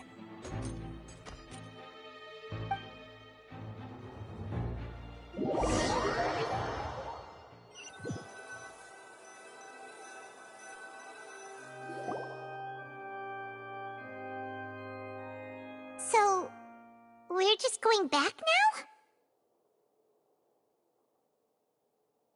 That's true, but... Traveler, Paimon! Please wait.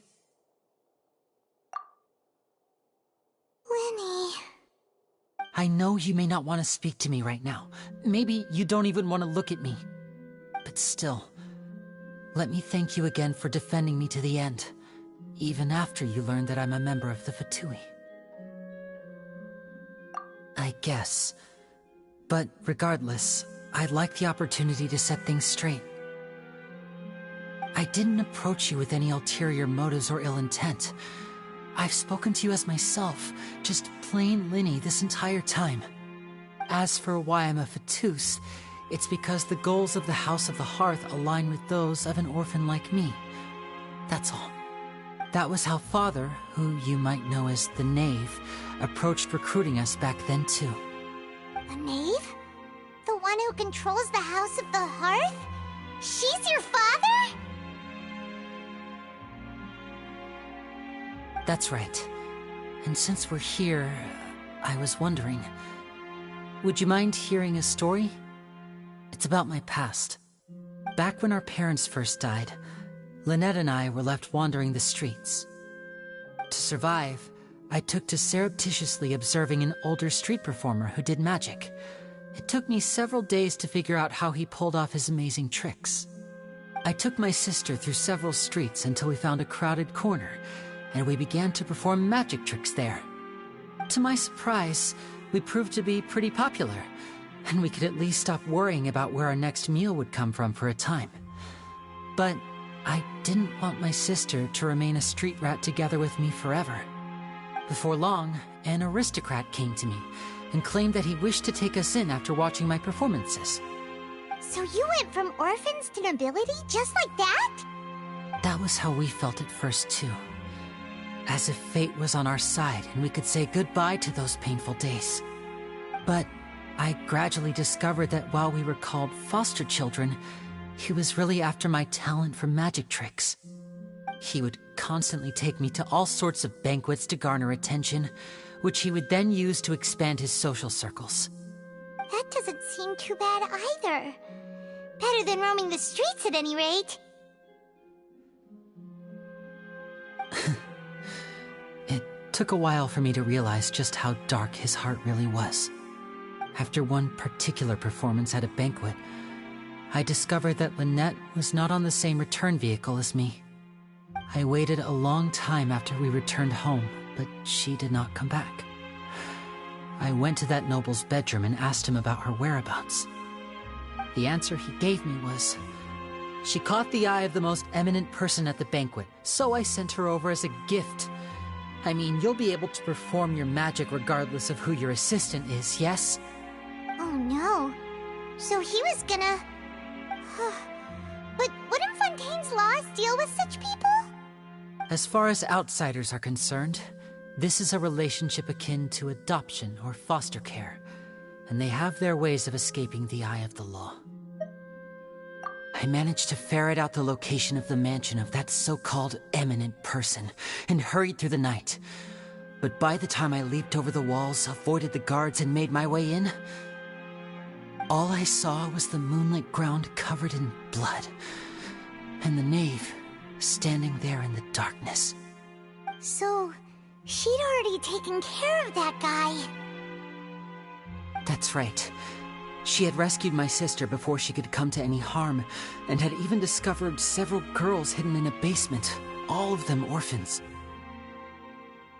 Father, I mean, the knave, might have seen something in me, and so she made me an offer. The House of the Hearth welcomes you, for your interests align with ours. Here, none will ever betray you. Indeed, betrayal shall never be permitted here. I was hesitant to trust her. I mean, I had just been betrayed by nobles. But she was also quick to destroy the noble who had taken us in at first, giving us back our freedom. Oh, so that's how the two of you joined the House of the Hearth. She has her own plans. She has gained permission from the Tsaritsa to first use the Gnosis' power once she obtains it. She plans to use it to find a way to break the prophecy and save Fontaine. So, she believes in that prophecy too? That's right. The whole House of the Hearth is currently working to combat that crisis. Today's case has also proven that people from Fontaine can indeed dissolve into some sort of water, thus further supporting the prophecy. All of us house members here, Lady Arlecchino herself included, are from Fontaine. We won't give up on defending our homeland. To us orphans, the only connection we have left to this world, apart from our family, is our homeland.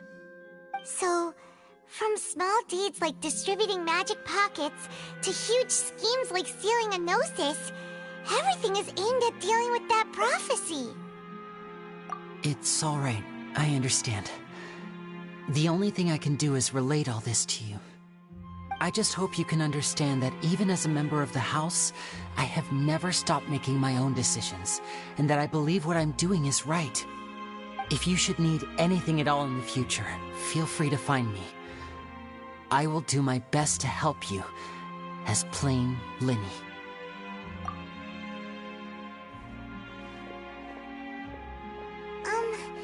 Bye, Linny!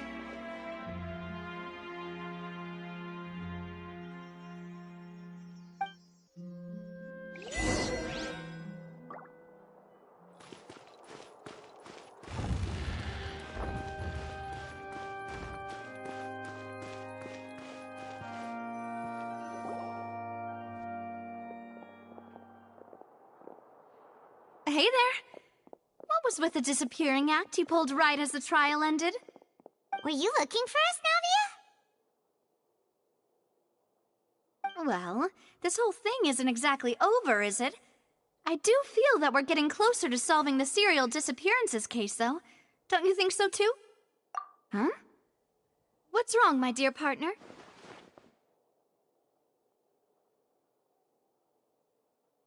Besides, are you sure we're the ones who can crack a case that's been cold for decades now? And given that there's new evidence from the trial, there should be a trail of breadcrumbs for the Hydro Archon's people to follow now, right? Huh. I see. Well, I won't lie. I'm a little shocked to hear that from you. But I suppose you are just travelers who have only arrived in Fontaine after all. Sorry. I might have been too presumptuous. Don't say that, Navia. Ah, and we were having so much fun investigating with you, too. It was like having new waters flowing into a stagnant mire, causing new hope to spring forth, and the reflection in the murk to become clearer. Sorry about that. I'm a bit prone to nostalgia. Don't mind me. Wait, shall we have a farewell meal? You know, to commemorate our time as partners? Huh? Do we really need to get that formal? Well, guess you really did treat us as partners, huh? Well, I'd just like to have a proper ending to every important memory. That way there are no regrets later. Anyway, it would just be a meal, so it shouldn't take up too much of your time. You don't have to twist Paimon's arm. If Boss Navi is treating, count Paimon in! Oh, wonderful. In that case, why don't we return to the Court of Fontaine and head to the Hotel de Boer? I believe we'll make it just in time for dinner. All right then, let's have our farewell meal.